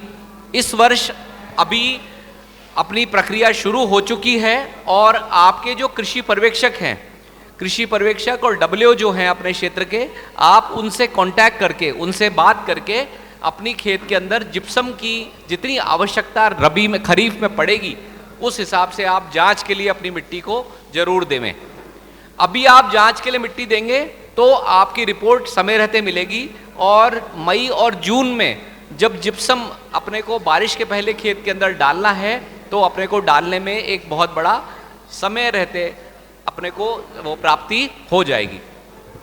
जिप्सम का जैसे मैंने आपको बताया था 50% की सब्सिडी है सरकार की तरफ से, और 50% सब्सिडी और अपने खेत के अंदर अपने को जितनी जिप्सम डालनी है उसकी मात्रा अपने को मृदा जांच या मिट्टी की जांच करके ही लेना है। अभी रबी में जैसे आपको बताया, पता है आपको कि हम सरसों की फसल में यानी तिलहनी फसलों में हम जिप्सम जरूर डालते हैं, क्योंकि जिप्सम के अंदर सल्फर की मात्रा होती है, और सल्फर की मात्रा होने से फ़ायदा ये होता है कि जिप्सम जो तेल की मात्रा है, खेत अपनी जो फसल है उसके अंदर उसकी तेल की मात्रा 30% तक बढ़ जाती है। तो अब जैसे अब सरसों अपनी हो चुकी, पक गई, पर इस समय डालने की जरूरत नहीं है, इस समय डलती भी नहीं जिप्सम। जिप्सम कब डलती है? बुआई के पहले। कोई भी तिलहनी फसल, तेल वाली फसल, चाहे आप खरीफ में मूंगफली लेवें, चाहे अभी तिल या सरसों लेवें, जो भी आप फसल लेंगे उसमें 250 किलो 1 हेक्टेयर में, यानी 5 बैग 1 हेक्टेयर में बुआई के पहले अपने को खेत में मिला के डालना है। ठीक है? तेल वाली फसलों में, मैं फिर बोल रहा हूं, तिलहनी फसलों में, और खास तौर से अगर अपन सब्जी की बात करें तो प्याज और लहसुन में, खास तौर से प्याज और लहसुन में अपने को जिप्सम की मात्रा जरूर डालनी चाहिए, क्योंकि प्याज में जो गंध है, लहसुन में जो गंध है, वो सल्फर के कारण है, और सल्फर जिप्सम में मौजूद होता है। तो जिप्सम की मौजूदगी से आपका प्याज की फसल बहुत अच्छी होगी, लहसुन की फसल अच्छी होगी, और तिलहनी फसलों के अंदर उनकी जो तेल की मात्रा है वो 30% तक बढ़ जाएगी। बार बार मैं आपको वो रिपीट करके बोल रहा हूं, सफेद ऊसर वाली जमीनों में कभी भी जिप्सम नहीं डलता है। जो भी जमीन जिसके अंदर पानी, आपका कुएं का पानी खारा है, ऐसी खारी जमीनों में कभी भी, खारे पानी में यानी नमक के जैसा स्वाद लेने पे लग रहा है, उसमें जिप्सम नहीं डलता है। ये आप ध्यान रखिएगा। गलती से भी आपने अगर ऐसी जमीन जिसके अंदर नमक की मात्रा ज़्यादा है उसमें डाल दिया तो आपको समस्या पैदा हो जाएगी। अगली बात कि हम जैसे बगीचा लगाने की सोचते हैं, हम कोई भी बगीचा लगाते हैं। मैं अभी ब्यावर में ही मेरी पोस्टिंग थी, तो मेरे पास कई लोग आते थे, वो बोले साहब मेरे को है ना नींबू के पौधे लगाने हैं। तो मैंने कहा भैया आप पहले आपके खेत की जांच करा लो, क्योंकि क्या है, नींबू, पपीता या इस तरह की कुछ फसलें, केला, ये ऐसी फसलें हैं जिसमें अगर हल्का सा भी खारापन है खेत के अंदर तो आपके बगीचे की बढ़वार, पौधे की बढ़वार, पौधे की उपज नहीं होगी। खास तौर से नींबू के बगीचे के लिए कह रहा हूं। तो अपने को क्या करना है, एक मिट्टी और एक पानी का नमूना लेके, आपको तरीका पता है, अगर अपने को बगीचा लगाना है तो 3 फुट गहरा खड्डा करते हुए ऊपर से नीचे मिट्टी का नमूना लेके आना है। पानी का नमूना लेने का तरीका, बोरिंग है तो 10-15 मिनट पहले बोरिंग का पानी चलाना है, या फिर कुएं में से अपने को पानी लेके आना है और प्रयोगशाला में देना है। 5 रुपए पर मिट्टी के नमूने की जांच की फीस है। और आपको जांच कराने के बाद हम आपको हर फसल की जानकारी आपको दे देंगे। जैसे आपने बगीचा लगाना है या सब्जी लगानी है या और तरह की कोई फसल है, तो कितनी मात्रा में आपको खाद डालनी है वो हम बता देंगे। कितनी मात्रा में आपको इसके अंदर कौन सी फसल लगाना ज़्यादा उचित होगा, जिसमें आपको 2 फायदा होगा, वो आपको हम जानकारी दे देंगे, जिसको हम कहते हैं मृदा स्वास्थ्य कार्ड के माध्यम से। ठीक है। और अब एक और चीज मैं आपको बताना चाहूंगा। जैसे कुछ फसलों में, खास तौर से अभी अगर आप गेहूं की फसल या जौ की फसल देखोगे, तो गेहूं और जौ की फसलों में भी नीचे की पत्तियों के ऊपर धब्बे आने लग जाते हैं। जिंक सल्फेट की कमी बहुत ज़्यादा हमारे क्षेत्र में पैदा हो गई है। कोई भी फसल जिसके अंदर खारे पानी का क्षेत्र है, जिसमें मोटे पानी का क्षेत्र है, वहाँ खास तौर से हमने जो देखा है उसके अंदर 30 से 40% तक मिट्टी के नमूनों में जिंक की कमी आ गई है। तो जिंक की कमी पूर्ण करने के लिए हमारे को, जो भी हमारी बुआई की समय की बात है, 25 किलो पर हेक्टेयर के हिसाब से जिंक सल्फेट हमें डालना है। और जिंक सल्फेट डालने के लिए या तो हम स्प्रे करें बाद में, या फिर हम जिंक के पहले बुआई करें। तो ये 2 तरीके हैं जिसके कारण हमारे को जिंक सल्फेट का भी प्रयोग करना चाहिए। अब चूंकि मेरे को बोला गया है कि अपन इसको सीमित ही रखें, इसलिए मैं अपने शब्दों को यहीं विराम देता हूं। तो अब इन्होंने बोला है मेरे को कि सवाल पूछने हैं, तो एक ही सवाल मैं पूछूंगा आपसे। मैंने बताया था आपको जिप्सम कितनी प्रतिशत सब्सिडी पे हमें मिलता है? मैडम ने डिसाइड, राजस्थान सरकार द्वारा जिप्सम 50% पर दिया जाता है। 50% सब्सिडी पे, यानी 50% हिस्सा राशि आपकी है और 50% सरकार गवर्नमेंट की है। बिल्कुल सही जवाब है आपका। मेरा नाम मंगलाराम है, गांव रामसरिंदा, ग्राम पंचायत नरबत खेड़ा। बहुत बहुत शुक्रिया सर ये तमाम जानकारियां देने के लिए, और सर आपको भी बहुत बहुत मुबारक। और चलिए अब अगला विषय है, सब्जियों में आप कैसे जो फसल होती है उसकी सुरक्षा कर सकते हैं रोग कीटों से। वेजिटेबल प्लांट प्रोटेक्शन के सॉल्यूशंस क्या क्या हैं, कैसे आपको पादप सुरक्षा करनी है, क्या कुछ समाधान है कि आपको अपनी फसलों को रोग कीटों से बचाना है। इस विषय पर जानकारी देने के लिए मैं मंच पर आमंत्रित करना चाहूंगी डॉक्टर SK शर्मा सर हैं, रिटायर्ड प्रोफेसर एंटोमोलॉजी KV के अजमेर से। तो एक बार जोरदार तालियां सर के लिए बजा दें। तमाम जानकारियों को ध्यान से सुनेंगे, नोट डाउन करेंगे। स्पीच के अंत में सर एक सवाल करेंगे, सवाल का जवाब जिनको पता होगा हाथ उठाएंगे, और इस बार माइक पीछे की तरफ जाएगा, मैं प्रॉमिस करती हूँ आपको। धन्यवाद मैडम। सभी किसान भाइयों, आपका मैं हार्दिक स्वागत करता हूँ। एक दिवसीय जो किसान चौपाल का आयोजन किया जा रहा है ग्रीन टीवी के द्वारा, स्थिल के द्वारा और न्यू हेलैंड कंपनी के द्वारा। तो हमारे बीच में जो भी कृषि विभाग के अधिकारीगण हैं, संतोष जी हैं तंवर जो AD हैं, AD संतोष तंवर जी, US गुप्ता जी हैं, डिप्टी डायरेक्टर सचिन कापड़े जी हैं, स्मिता मैडम हैं, और कृषि विभाग के सभी अधिकारीगण।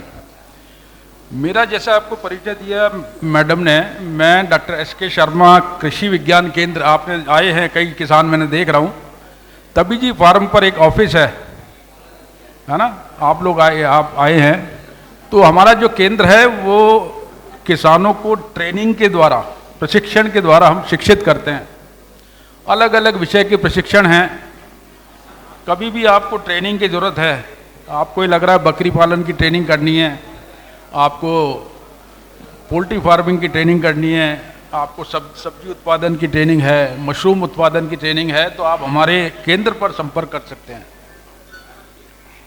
मेरा विषय पौध संरक्षण का है। पौध संरक्षण आप सब समझते हो, फसलों में लगने वाले कीड़े व बीमारी। अभी वर्तमान में रबी की जो फसलें चल रही हैं, सरसों है, चना है, गेहूं है, जौ है, रिजका है, ये अपनी प्रमुख फसलें हैं। जीरा है, जीरा अपने क्षेत्र में थोड़ा कम होता है। जीरा कितना है भाई अपने, हैं जीरे के किसान? चलिए बढ़िया, बहुत अच्छी बात है। इस साल मावट की जो बरसात हुई है उसके कारण चना और सरसों की स्थिति के साथ साथ गेहूं जौ भी बहुत बढ़िया है। हम समस्याओं की बात करते हैं कि अगर गेहूं और जौ में अभी फसलें तकरीबन 3 महीने के आसपास हैं, 2.5 से 3 महीने के बीच की हैं। अगर आप देखें तो गेहूं और जौ में समस्या किसकी आती है ज़्यादा? उदई की। उदई का नाम सुना होगा आपने, जहां बारानी खेती होती है वहां उदई का नुकसान ज़्यादा होता है। सिंचित अवस्था में आप ये मानना उदई का प्रकोप हमेशा कम होगा। अगर फिर भी आपके उदई का प्रकोप हो रहा है, उदई के प्रकोप में क्या होता है, जो दीमक है ये एक सामाजिक प्राणी है।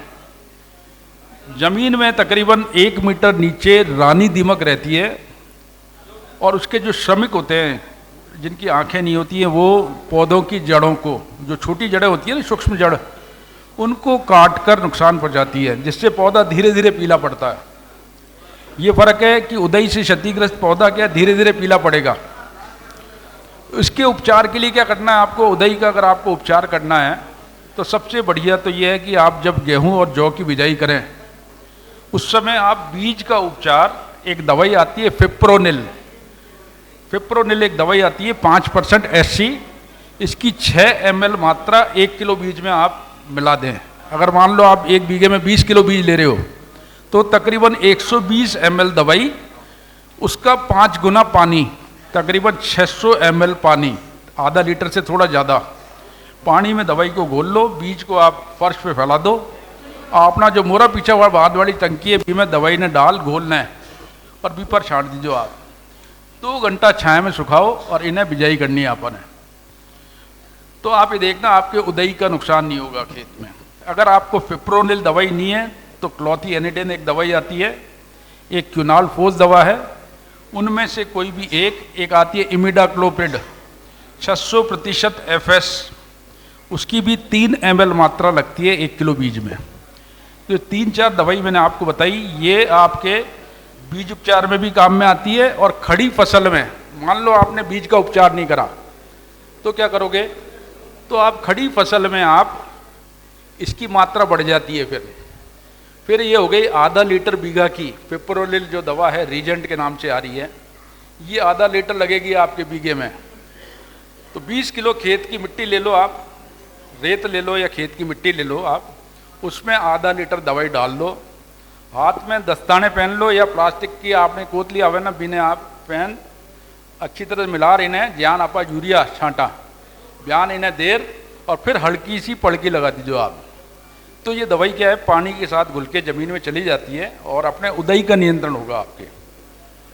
तो खड़ी फसल में हम इस तरह से उदई का नियंत्रण करते हैं। एक दूसरा उपचार है कि आप नीम की खली काम में ले सकते हो। 40 से 50 किलो बीघे में अगर आप बिजाई के टाइम नीम की खली डाल दो तो आपके उदई लगेगी नहीं। तो ये उदई के ट्रीटमेंट के बारे में बताया। अगर आप इसमें देखें, कागिया की शिकायत आती है, रोड़ी की शिकायत आती है। रोड़ी की शिकायत सरसों में, रायडे में, सरसों में, तारामीरा में बहुत ज़्यादा आती है। रोड़ी आजकल जो नई किस्में हैं गेहूं की, उनमें ये रोग आता नहीं है। अगर रोग आ रहा है रोड़ी का या कागिया का तो दवाई है मैनकोजेब, 2 ग्राम 1 लीटर पानी में आपने 30 ग्राम 1 मोरा पीछा बांध वाली टंकी में मिला छांटनी आपने। कद जब आपकी फसल 2 महीना से 2.5 महीना के बीच की है बी टाइम, तो आपने रोड़ी की शिकायत नहीं हुई, कागिया की नहीं हुई। कागिया में देखा हुई आपकी बाड़ी में पाउडर जम जाएगा, कालो रंग को पाउडर भर जाता है। जौ की बाड़ी देखी है ना आप, बाड़ी में कहीं पाउडर जम जावे, वो पाउडर अगर जमीन में गिर गयो तो फिर कहीं अपनी बीमारी कहीं भूमि जनित बीमारी है, जमीन से चाले है रोग, बीज से और जमीन से दोनों से ये रोग होता है।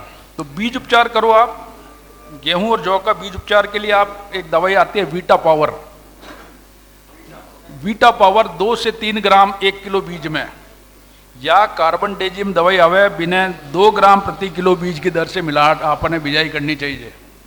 तो आपने कहीं रोड़ी की, कागिया की शिकायत ही नहीं हुई बिल्कुल ही। एक दवाई आवे टेबुकोनाजोल, बिल्कुल नई दवाई है। अपना जमीन से संबंधित कोई भी बीमारी है, बीज से संबंधित कोई बीमारी है, बाहर नहीं लागे इसे तो टेबिकोनाजोल रेक्सिल के नाम से आवे, सिंजेंटा कंपनी की बहुत बढ़िया दवाई है। 1.25 ग्राम 1 किलो बीज में इन्हें इसे बीज उपचार कर फिर आपने बिजाई करनी चाहिए। आपने शायद गुप्ता जी बताए हुई कि मैं पीएसबी भी आप काम में लेवा बीज उपचार में, पीएचबी आप काम में ले, एजोटोबैक्टर है बिने आपने काम में लेनी चाहिए। इफ्को कंपनी को हवे 3 ml 1 किलो बीज में आपने मिलानी है इन्हें। तो बीज उपचार को क्रम ध्यान रख जो आप सबसे पहले बीज को उपचारित करा आपा तो फफूंदनाशी दवाइयों करना चाहिए। आपने रोग से बचावा के लिए दवाई को टीको आपने सबसे पहले मिलानी है बीज में। फिर कीटनाशी आई, एफ को मतलब फफूंदनाशी या फंजीसाइड, फिर कीटनाशी वाली दवाई आपने मिलानी चाहिए। और फिर बाद में आर राइजोबिया FIR आ क्रम ध्यान रखना है आपने। तो ये गेहूं जौ की अपनी समस्या है। एक समस्या और होती है गेहूं जौ में रिजके में, वो कौन सी है बताओ आप? वहाँ रिजका में भी होवे, अमरबेल की होती है रिजके में ज़्यादा। अगर अमरबेल की समस्या है तो बिजाई के टाइम नमक के पानी में अपना रिजका का बीज का उपचार करना चाहिए आपने। बी के लिए कहीं करो आप 1 लीटर पानी ले लो, बी में 200 ग्राम नमक मिला दीजिए आप। रिजका का बीज चाहे 1 साड़ी ले हो चाहे 3 साड़ी, बी ने आप डाल दो। बी में जो बीज हल्को हो वो ऊपर आ जाए। अमरबेल को बीज हमेशा हल्को रहे, ध्यान रख जो आप, वो ऊपर आ जाए। बिना आप हाथ निकाल बाहर फेंक दीजो। जो बीज भारी है वो स्वस्थ है, बी में अमरबेल को बीज मिलेड़ो नहीं है। तो फिर बीज ने 3-4 बार साफ पानी से धोर 2 घंटा छाया में सुखार फिर बिजाई करा आपा तो अमरबेल नहीं लागे में। और फिर भी अमरबेल आ रही है तो एक दवाई आवे पैराक्वेट के नाम से। तो पहली कटाई के बाद पैराक्वेट दवाई ने आप 1 ml 1 लीटर पानी में 15 ml एक टंकी में मिला छांट दीजो। तो इसे कहीं वही अमरबेल हो जाए खत्म सारी, जिसको थोड़ा सा कमजोर पड़े लेकिन बुई के बढ़वार वापस हो जावे बढ़िया। तो बिना आपा काम में ले सका रिजका में। गेहूं जौ में ऊंदरा की भी शिकायत होवे आपा, जब गेहूं जौ पाके बी टाइम ऊंदरा भी है तो बी के लिए आप जिंक फास्फाइड एक दवाई आवे, ब्रोमोडियोलोन एक दवाई है, रेटाफेन के नाम से एक दवाई आती है, बिना आप हमेशा काम में लीजो। चना आपने लगा रखा है, ज़्यादातर बरानी हो ही आपा, ये बार बारिश अच्छी होगी तो चना में बढ़वार भी बढ़िया है, पैदावार होगा की संभावना भी बढ़िया है। चना की पैदावार निर्भर करे अपनी वैरायटी पर। अगर अच्छी वैरायटी आपने ली है GNG 2171 बहुत बढ़िया वैरायटी है, GNG 1581 बी की भी पैदावार बहुत बढ़िया है, पीला रंग को चना है वो। तो चना में आपना उकटा की समस्या सबसे ज़्यादा है। एक तो जड़ गलन की, जड़ गलबा की 2 तरह से जड़ गले, एक तो जड़ काली पड़ रही है, काली पड़ पौधो जाबो लाग जावे, एक जड़ कहीं है बिल्कुल सफ़ेद हो जावे अभी में, बिना आपा कहवा सूखा जड़ सड़न रोग। और एक तीसरी समस्या है उकटा की, उखड़बा की। आप देखो कि साहब कुछ पौधा बीच बीच में से जावा लाग जाए, गोलाकार क्षेत्र में आपा के पौधा चना का धीरे धीरे सूखे 15-20 दिन में पौधे ही सूख जावे। भी में आप जड़ ने पाड़ देखो, जड़ ने चीड़ देख जो तो एक पौधा को कहीं भोजन को तंत्र है, जड़ा कहीं भोजन जमीन से खींचे और ऊपर तक पहुंचावे। तो को एक रास्ता है, एक नली है, में बाहर नली में कहीं एक जेल जम जावे भूरे रंग को, तो बीच में से पहाड़ देखो ना चीर बात जड़ बीच में से एक लाइन मिली आपने भूरा काला रंग की, बा उकटा की समस्या है। और बात समस्या बयान तो है कि शुरुआत में ज़्यादा हुआ है बीमारी उकटा की। शुरुआत में जब आपने फसल 25 से लेके 45 दिन के बीच की है, बी टाइम और रोग ज़्यादा आवे, और दूसरी बार जब जी टाइम पाके बी टाइम भी और रोग आवे। तो उकटा रोग में सबसे बढ़िया उपचार है कि आप जमीन को उपचार करो या तो ट्राइकोडर्मा से। ट्राइकोडर्मा एक जैविक फफूंदनाशी है, जैविक ट्राइकोडर्मा। बी की मात्रा है आधा किलो बीघा की, 400 ग्राम से लेकर आधा किलो बीघा ने 15 किलो गोबर की खाद ले आप, या आपने 4 बीघा की अगर बात करा आप तो 80 किलो गोबर की खाद ले लो, और तकरीबन 2 किलो आपने ट्राइकोडर्मा लेर गोबर की खाद में आप भी ने मिला लीजिए 2 किलो ट्राइकोडर्मा ने मिलार छायादार जगह में राखनी है पाना इन्हें, और एक बोरी ने ढक दीजिए ऊपर बोरी से, पानी का छींटा डाल इन्हें गीलो कर दीजिए आप। 7 दिन लागी इन्हें। 7 दिन में जो ट्राइकोडर्मा जो दवाई है जैविक आ गई है गोबर की खाद में फैल जाए पूरा में। फिर आप इन्हें जब बिजाई करा बीज से पहले हकाई जुताई की टाइम आप इन्हें डाल दीजिए खेत में, तो आपकी जब तक फसल चाले जब तक वो दवाई काम कह रही। जमीन से संबंधित जो भी बीमारी है, जड़ गलन की है, आपने पद गलन है, उकटा है और तना गलन की बीमारी, सब में काम करे आप बढ़िया। तो उकटा की बीमारी में सबसे बढ़िया जमीन को उपचार, बीज को उपचार या तो ट्राइकोडर्मा से, या आप बीज को उपचार कर दो कार्बनडेजिम से। कार्बनडेजिम 2 ग्राम प्रति किलो बीज की दर से।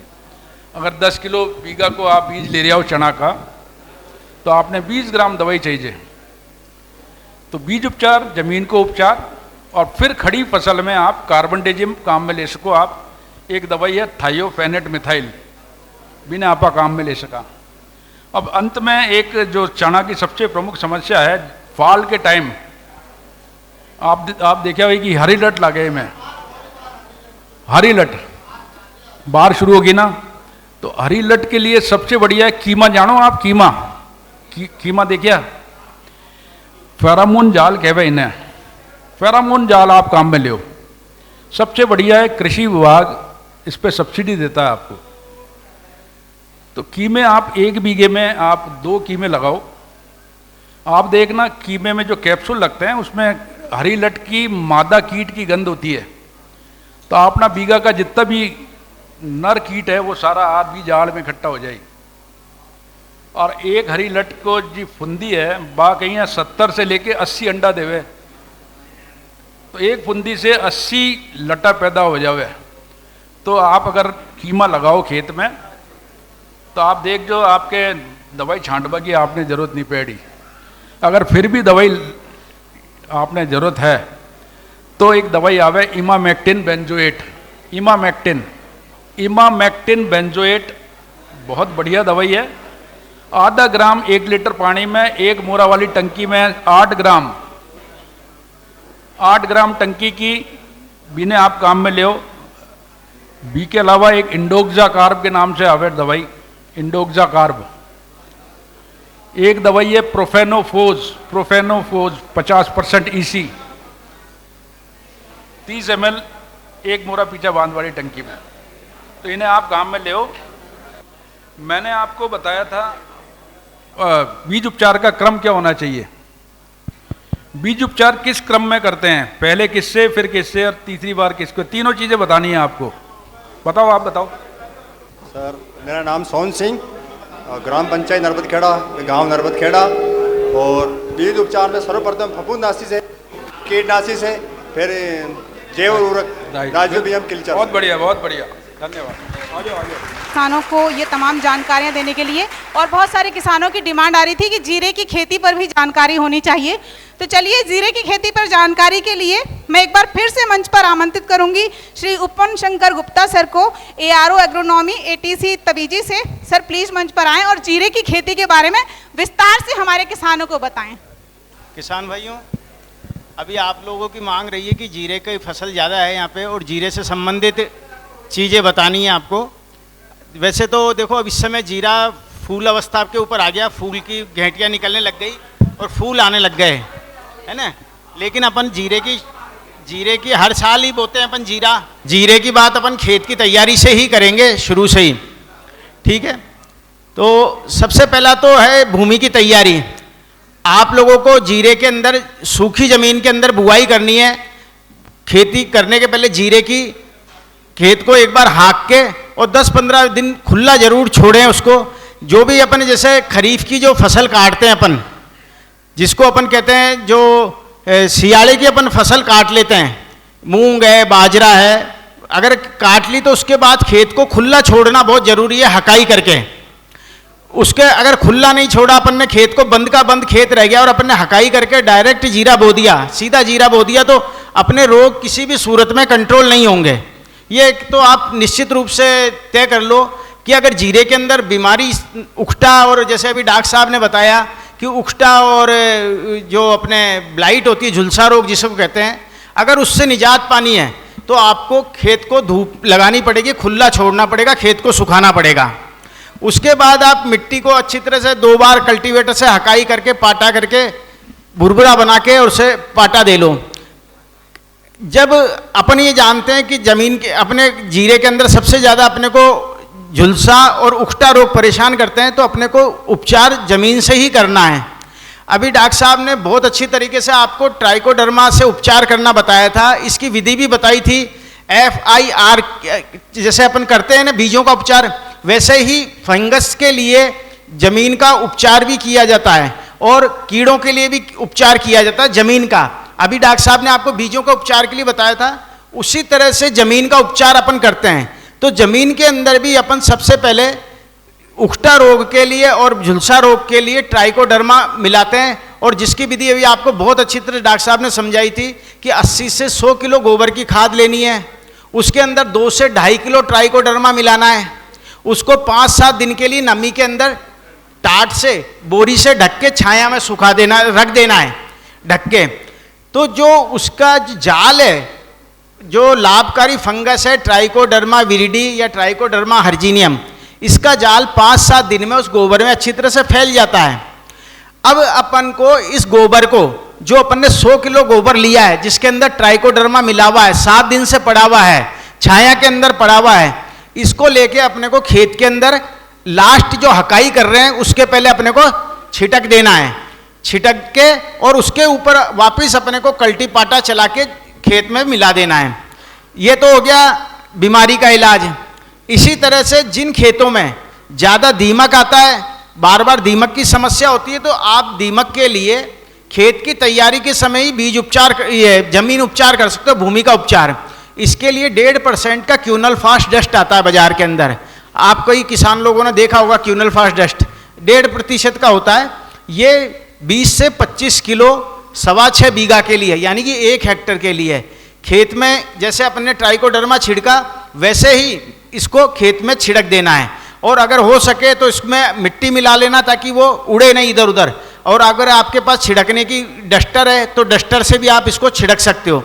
खेत के अंदर छिड़कने के बाद आप जैसे ट्राइकोडर्मा छिड़क दिया, आपने क्यूनल फास्ट छिड़क दिया, उसके बाद आप लास्ट हकाई और जुताई कर दो, तो ये अपना भूमि का उपचार हो गया। तो कीड़े और रोगों की रोकथाम के लिए देखो ऐसा है कि आप कितना भी उपचार करो, ये जरूरी नहीं है, गारंटी नहीं होती कि रोग आएगा ही नहीं। इसमें आने के कई तरीके हो सकते हैं, लेकिन आपको पूरा शुरू से ही सावधान रहना पड़ता है। अगर सावधान नहीं रहोगे तो बहुत ज़्यादा नुकसान उठाना पड़ता है जीरे की फसल में। जैसे जीरा फायदा बहुत ज़्यादा देता है, अगर जीरे की खेती सक्सेसफुल हो गई तो फायदा भी बहुत देता है। अगर जीरा बीच में रोग आ गया उसके, जैसे ऐसा मौसम है, बीच में मावट हो रही है, बादल हो रहे हैं, तो जीरे के अंदर 3 तरह के रोग आते हैं। उकटा आता है, झुलसा आता है और एक छाछे आता है। छाछे को भी आप जानते हो, सफ़ेद पाउडर आ जाता है, पूरा दाने भी सफ़ेद हो जाते हैं, कच्चे दाने रह जाते हैं और पूरा जीरा खराब हो जाता है। तो ये तीनों रोग आते हैं। सबसे पहले उकटा आता है, दूसरे नंबर पे झुलसा आता है और तीसरे नंबर पे छाछे आता है। ये लाइन से रोग आते जाते हैं और आपको किसी भी सूरत में, इसी तरह से कीड़ों के लिए उदय भी आता है और इसके अलावा मोयला भी आता है, जिसे माहूक या एफिड भी कहते हैं। मोयला जानते हो एफिड? हरे रंग का या काले रंग का होता है, दोनों तरह का आता है। सरसों में भी आता है, जौ में भी आता है, गेहूं में भी आता है, हर तरह के इसमें जीरे में भी आता है। तो ये मुख्य इसके कीड़े हैं, इनकी अपन को रोकथाम जरूर करनी है। तो अपन ने ज़मीन का उपचार कर लिया अच्छी तरह से। अब ज़मीन के उपचार के बाद हमारी ज़मीन सूखी है, हमको अब बीज की बुआई करनी है। तो सबसे पहले तो बीज की मात्रा निर्धारित करेंगे कि 1 बीघा में कितना बीज चाहिए। 1 बीघा के अंदर 2 से 2.5 किलो के करीब बीज चाहिए। अगर जैसे लाइन में, कोई लाइन में बोता है कि आपके यहाँ से, लाइनों में कौन बोता है जीरा? कोई नहीं बोता, सब छांट के ही बोते हैं। ठीक है, मैं बता रहा हूँ, कुछ किसान इतने एक्सपर्ट हो गए, सौंफ और जीरे की बुआई भी लाइनों में करते हैं, आराम से लाइनों में बुआई हो जाती है। अगर आप लाइन में बुआई करोगे तो आपको फ़ायदा क्या रहेगा? बीज के अंदर हवा जाएगी, प्रकाश जाएगा, धूप जाएगी, उसके अंदर नमी नहीं बनी रहेगी, तो कीड़े और रोग नहीं आएंगे। और दूसरा क्या फ़ायदा होगा, उसके अंदर आप निनाण करोगे तो आराम से निनाण कर सकोगे। उसके अंदर निनाण करने का आपको आराम रहेगा। जीरा कितने दिन में उगता है? 12 से 15 दिन में उगता है कि नहीं उगता? भाई जीरा 12 से 15 दिन में उगता है, उसके पहले खेत में क्या उग जाता है, बथुआ खरबथुआ उग जाता है। तो आप उसका निनाण कैसे करते हो, फिर एक एक को बीण के करते हो, उसमें आपकी लेबर लगती है। तो उसमें अगर आप लाइन सोइंग करोगे तो आप जैसे ही जीरा उगते ही आपको ये पता लग जाएगा जीरा इस लाइन में उगा है हमारे, तो आप आराम से जीरे की छोटी कस्सी लेके कस्सी कर सकोगे उसके अंदर, तो आपकी लेबर आधी लगेगी। कोई बात नहीं, इसका भी अपन इलाज है। अगर आपने जीरा छांट के बोते हो तो जीरा छांट के बोने पे फिर अपना एक इलाज है, वो मैं आपको अभी दवाई बताऊंगा निनाण के लिए क्या दवाई काम में लेवें, जिससे बथुआ खरबथुआ अपने जीरा उगने के पहले नहीं उगे, वो भी अभी आपको चर्चा करेंगे। तो अभी अपन बात कर रहे थे कि जीरे के अंदर बीज की मात्रा कितनी लेवें। बीघा के अंदर 2 से 2.5 किलो बीज, यानी कि हेक्टर के अंदर 12 से 15 किलो अपने को जीरा बुआई में काम में लेना है। अगर अपन ज़्यादा जीरा काम में लेते हैं, सांगना हो गया, तो रोग और कीड़ों की आने की संभावना उसके अंदर बहुत ज़्यादा बढ़ जाएगी। ठीक है, और शाखाएं नहीं फूटेगी जीरे की, न शाखा फूटेगी न ज़्यादा मोटा दाना बन पाएगा, दाना छोटा रह जाएगा, तो बाजार का भाव नहीं मिलेगा। तो जीरा बहुत ज़्यादा सांगना भी नहीं होना चाहिए, इसलिए बीज की मात्रा निश्चित करें। अब बीज की मात्रा निश्चित हो गई, इसका आता है बुआई का समय। बुआई का समय इसका सबसे उपयुक्त समय होता है 15 नवंबर के आसपास, मध्य नवंबर के आसपास, मध्य नवंबर से लेकर 30 नवंबर तक इसकी बुआई कर देनी चाहिए। अपने को ज़्यादा जल्दी नहीं करनी और ज़्यादा देर से बुआई नहीं करनी चाहिए। इसका बुआई का समय हो गया। उसके बाद आता है इसकी किस्मों के बारे में। इसके अंदर आप लोग कोई किस्म लेके आते हो क्या बाजार से, या घर का ही काम में लेते हो? जीरा बाजार से लाते हो? कौन सी किस्म लाते हो, कोई बताएगा? ऐसा है, हाँ बताओ। कुलची, तुलसी, अच्छा तुलसी प्राइवेट कंपनियों की किस्में आती है, लेकिन अपने क्षेत्र के लिए जो अनुशंसित करी है ना, वो किस्में आपको लानी चाहिए। मैं आपको नाम बताता हूं, जैसे है गुजरात क्यूमिन, गुजरात की तरफ का जितना भी जीरा आता है ना, गुजरात क्यूमिन काफ़ी पुरानी वैरायटी लेकिन बहुत अच्छी है। गुजरात का जीरा अपने पश्चिमी राजस्थान में बहुत बोते हैं, जो बाड़मेर, जालोर, सांचौर का क्षेत्र है, दोरीमना वगैरह, यहाँ पे जो जीरा बोया जाता है, ये बाड़मेर वगैरह के जो पश्चिमी क्षेत्र है, यहाँ पे ये गुजरात का जीरा बोया जाता है। तो ये गुजरात क्यूमिन 2, गुजरात क्यूमिन 4, ये किस्में बोई जाती है, किस्में अच्छी है। अपनी राजस्थान की किस्में RZ19, RZ209, ये किस्में भी बहुत अच्छी है और अच्छा उत्पादन देती है। उकठा और ब्लाइट के प्रति भी सहनशील है ना। सहनशील का मतलब समझते हो ना, सहनशील भी है, प्रतिरोधी भी है। ठीक है, सेंसिटिव नहीं है। वैरायटियां इसलिए आपको बताई जाती है, रोगों के प्रति सहनशीलता रखती है या प्रतिरोध क्षमता रखती है। प्रतिरोध क्षमता और सहनशीलता जानते हो ना क्या होती है? किस्मों की गुण होता ही है। जैसे अभी आप में से कोई किसान है, किसानों का गुण होता है भाई ये सहनशील है, ये प्रतिरोधी है। अभी आप खेत में पानी देने जाते हो, रात को सर्दी रहती है, पाला पड़ने की संभावना है, पाला के लिए अपन पानी देते हैं, खेत में देते हैं कि नहीं देते हैं? ठीक है ना, देते हैं ना। तो कई बार आपको रात को पानी लगाना पड़ता है कि आज पाला पड़ सकता है 3-4 बजे, सरसों के अंदर, चने उसके अंदर, गेहूं के जौ के अंदर। तो बच्चे को कहते हो, तो कई बच्चे क्या करते हैं, आपके बच्चे को या आप जाओगे तो क्या करेंगे, कोई कहते हैं नहीं साहब मैंने तो सीढ़ी लाग जाए मैं तो नहीं जाऊं, तो वो क्या सेंसिटिव है। और अगर भेज दिया आपने जबरदस्ती तो सर्दी लग गई, जुकाम हो गया, तो वो तो क्या हो गया, सेंसिटिव हो गया। उसको संवेदी कहेंगे, संवेदी हिंदी में बोलेंगे संवेदी।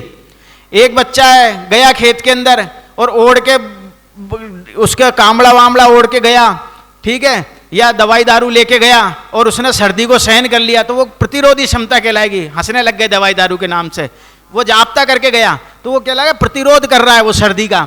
एक बच्चा ऐसा गया, नहीं तो कोई दवाई दारू ली उसने और वो पाणित करने चला गया, और वो पाणित करने चला गया और उसको फिर सर्दी जुकाम भी नहीं लगा, तो वो सहनशील कहलाएगा। अब 3 कैटेगरी समझ गए ना। एक तो जाएगा उसको जुकाम खांसी लग जाएगा, दूसरा जाएगा तो जाप्ते से जाएगा, प्रतिरोध करेगा। तो किसमें क्या है, ऐसी अपनी संरचना, जीन की संरचना होती है जो प्रतिरोध करती है रोग का, और एक ऐसी होती है जो सहनशील होती है। तो इस तरह से 3 तरह की ये होती है। ये अपने किस्में आपको ध्यान रखनी है, RZ19, GC अपने 4 और RZ9, ये किस्में आपको बोनी है। बीज उपचार के लिए डॉक्टर साहब ने बहुत अच्छी तरह से आपको समझा दिया था कि बीज उपचार में FIR का काम करना है अपने को, फंजीसाइड वही ट्राइकोडर्मा लेना है, इंसेक्टिसाइड अपने को लेना है उसके अंदर, या ट्राइकोडर्मा नहीं ले तो इंसेक्टिसाइड बाविस्टीन ले लो, जिसको आप कार्बेंडाजिम भी बोल सकते हैं, ठीक है। उसके बाद आता है इंसेक्टिसाइड, इंसेक्टिसाइड में इमिडाक्लोप्रिड वगैरह आप ले सकते हो, ठीक है। उसके बाद आता है अपने कल्चर, कल्चर के अंदर पीएसबी कल्चर आप काम में ले सकते हो। ये अपना हो गया बीज का उपचार। उसके बाद आपको बुआई करनी है। बुआई के बाद जो सबसे बड़ी अभी मैंने आपको बताई, बुआई के बाद अगर आप दवाई काम में लेना चाहते हैं निनाण की छाटी हुई अवस्था के अंदर, तो एक राफ्ट के नाम से दवाई आती है, उसका वैज्ञानिक नाम ऑक्सीडाइजिरोल है। वो 700-750 ml दवाई 6.25 बीघा के अंदर पानी में 500 लीटर में मिला के छाट दो खेत के अंदर। लेकिन फ्लैट फैन नोजल आपको काम में लेना है, गोल वाला नोजल काम में नहीं लेना है। उसको मिला के छाट दोगे आप बुआई के 8-10 दिन के अंदर अंदर, तो आपके जो बथुआ और खरबथुआ है वो नहीं उगेगा और केवल जीरा उगेगा। ये दवाई आप उसके अंदर काम में ले सकते हो, ठीक है। इस तरह से आप जीरे की खेती करोगे तो आपको निश्चित रूप से फ़ायदा होगा। और बाद में जो रोग और कीड़े आते हैं उसके अंदर भी वही आपको दवाइयाँ डाली जानी है। जो स्प्रे करना है, प्रोपिकोनाजोल दवाई आती है, टेबुकोनाजोल दवाई आती है टिल्ट के नाम से, स्कोर के नाम से, ये आप दवाई स्प्रे कर सकते हो 7.5 ml 15 लीटर की टंकी में मिला के, तो आप इन रोगों से छुटकारा पा सकते हो। ठीक है किसान भाइयों। Thank you sir, thank you so much तमाम जानकारियां हमारे किसानों को देने के लिए। और एक छोटी सी संक्षिप्त में अंतिम स्पीच विभागीय योजनाओं के बारे में, तो उसके लिए मैं मंच पर आमंत्रित करना चाहूंगी Shri Santosh Kumar Tanwar sir, assistant director agriculture extension. Sir please मंच पर आएं। और सर खुद भी चाहते हैं कि सर संक्षिप्त में अपनी बात कहें, तो एक बार जोरदार तालियां सर के लिए बजा दें। और इसके बाद हम सर्टिफिकेट डिस्ट्रीब्यूशन करेंगे, साथ साथ लंच भी डिस्ट्रीब्यूट होता रहेगा, तो आप शांतिपूर्वक बैठे रहिएगा। सर आज के कार्यक्रम में पधारे किसान भाइयों, डॉक्टर एस.के. शर्मा साहब, डिप्टी साहब सचिन कापड़े साहब, श्री उपवन गुप्ता जी और मेरे साथियों, जैसा कि आपको मालूम है कि कृषि विभाग आपको बुआई से लेकर कटाई तक सारी योजनाओं पर लाभ देता है। तो मुख्य मैं आपको ज़्यादा समय नहीं लूँगा, 5 मिनट में बता दूँ क्या क्या योजनाएं हैं जिसका लाभ आप कैसे ले सकते हो।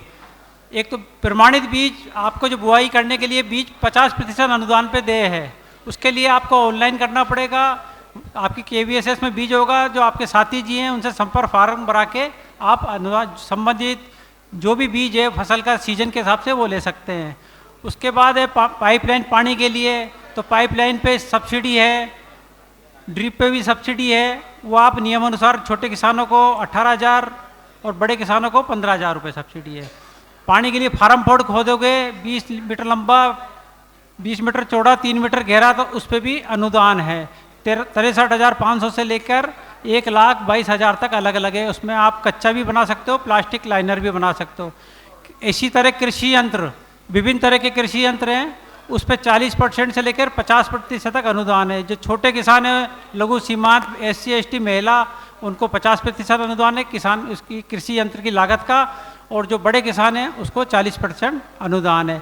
इसी तरह कोई भूमि सुधार के लिए आप जिप्सम वगैरह लेते हैं तो उस पर भी 50% अनुदान है। शर्त ये है कि आपको मिट्टी की जांच करानी पड़ेगी, उसके रिकमेंड के आधार पे आपको जिप्सम मिलेगी, वो छूट पे मिलेगी। Sir thank you so much. और अब कार्यक्रम का अंतिम पड़ाव, जिसमें 20 प्रगतिशील किसान आप ही के बीच से जिन्हें सर्टिफिकेट देकर सम्मानित किया जाएगा, तो मैं अपने सभी मेहमानों को मंच पर आमंत्रित करूंगी कि वो आएं और हमारे प्रगतिशील किसानों को सर्टिफिकेट डिस्ट्रीब्यूट करें। और अब मैं एक एक करके किसानों के नाम अनाउंस करूंगी, और जिनका भी नाम होगा वो मंच पर आएंगे और थोड़ा जल्दी जल्दी आएंगे। और सबसे बड़ी चीज कि सर्टिफिकेट लेके आप ये जरूर देखेंगे कि सर्टिफिकेट पे नाम आप ही का हो। रानीवाल से महेंद्र राम जी, सुमन कुमार जी हैं बदनौर से, बलाड़ा से ओम प्रकाश जी, मदन लाल जी हैं बलाड़ा से, हनुमान राम जी हैं रानीवाल से हनुमान राम जी, कूप सिंह जी हैं सारोट से, रंगलाल जी हैं सरगांव से, रामा जी हैं बोरवा से रामा जी, गोपाल सिंह जी हैं कालब खुर्द से, गोविंद सिंह जी हैं कानूजा से गोविंद सिंह जी, देवेंद्र सिंह जी हैं कोट कियाड़ा से देवेंद्र सिंह जी, लादू राम जी हैं रायपुरा से लादू राम जी रायपुर से, खेडेला से देवी सिंह जी, अंबालाल जी चैनपुरा से, ओंकार सिंह जी हैं ओझियाना से ओंकार सिंह जी, सुरेश जी हैं खीमपुरा से, भंवर लाल जी हैं लांबा से, सुखपाल जी लांबा से, बहुत मुबारक सभी किसानों को, और सभी एक्सपर्ट्स का भी बहुत बहुत शुक्रिया हमारी आज की किसान चौपाल में तमाम किसानों को ये जानकारियां देने के लिए। तो आज की किसान चौपाल हमने राजस्थान के व्यावर में लगाई, जिसमें हमने सब्जी फसल प्रबंधन और आधुनिक कृषि तकनीक पर विस्तार से चर्चा की। और अगली किसान चौपाल में फिर होगी मुलाकात किसी नए प्रदेश में, किसी नए ज़िले में, किसी नए ब्लॉक में आप जैसे तमाम किसानों के साथ। और अभी की किसान चौपाल में इतना ही, लेकिन जाते जाते मैं आपको बताना चाहूँगी कि CNHI का टोल फ्री नंबर है 180041900124, 1800-419-0124। स्टील प्राइवेट लिमिटेड का टोल फ्री नंबर है 90-28-411-222। ग्रीन टीवी का व्हाट्सएप नंबर, जिसे आप एग्रीकल्चर हेल्पलाइन की तरह अपने मोबाइल में सेव करके रख सकते हैं, 8097-86-4300, यानी 8097864300। इसे आप एग्रीकल्चर हेल्पलाइन की तरह अपने मोबाइल में सेव करके रख सकते हैं। यदि आपको अपनी फसल में किसी रोग कीट का प्रकोप लगता है, फोटो खींचकर आप व्हाट्सएप करेंगे इस नंबर पर, तो हम देश के किसी भी हिस्से का जहां का वो सवाल होगा, वहां के कृषि वैज्ञानिकों से संपर्क करके आप तक उसका सुझाव जरूर पहुंचाएंगे। तो आज की ग्रीन टीवी की किसान चौपाल में इतना ही। जाते जाते आपसे कहूंगी कि यदि आपने हमारे चैनल को, यूट्यूब चैनल को सब्सक्राइब नहीं किया है तो तुरंत सब्सक्राइब करिए और तमाम सोशल मीडिया प्लेटफॉर्म पर जुड़ जाइए ग्रीन टीवी के साथ। नमस्कार। देखिए ग्रीन टीवी यूट्यूब पर भी, बस सब्सक्राइब करें और बेल आइकन दबाएं।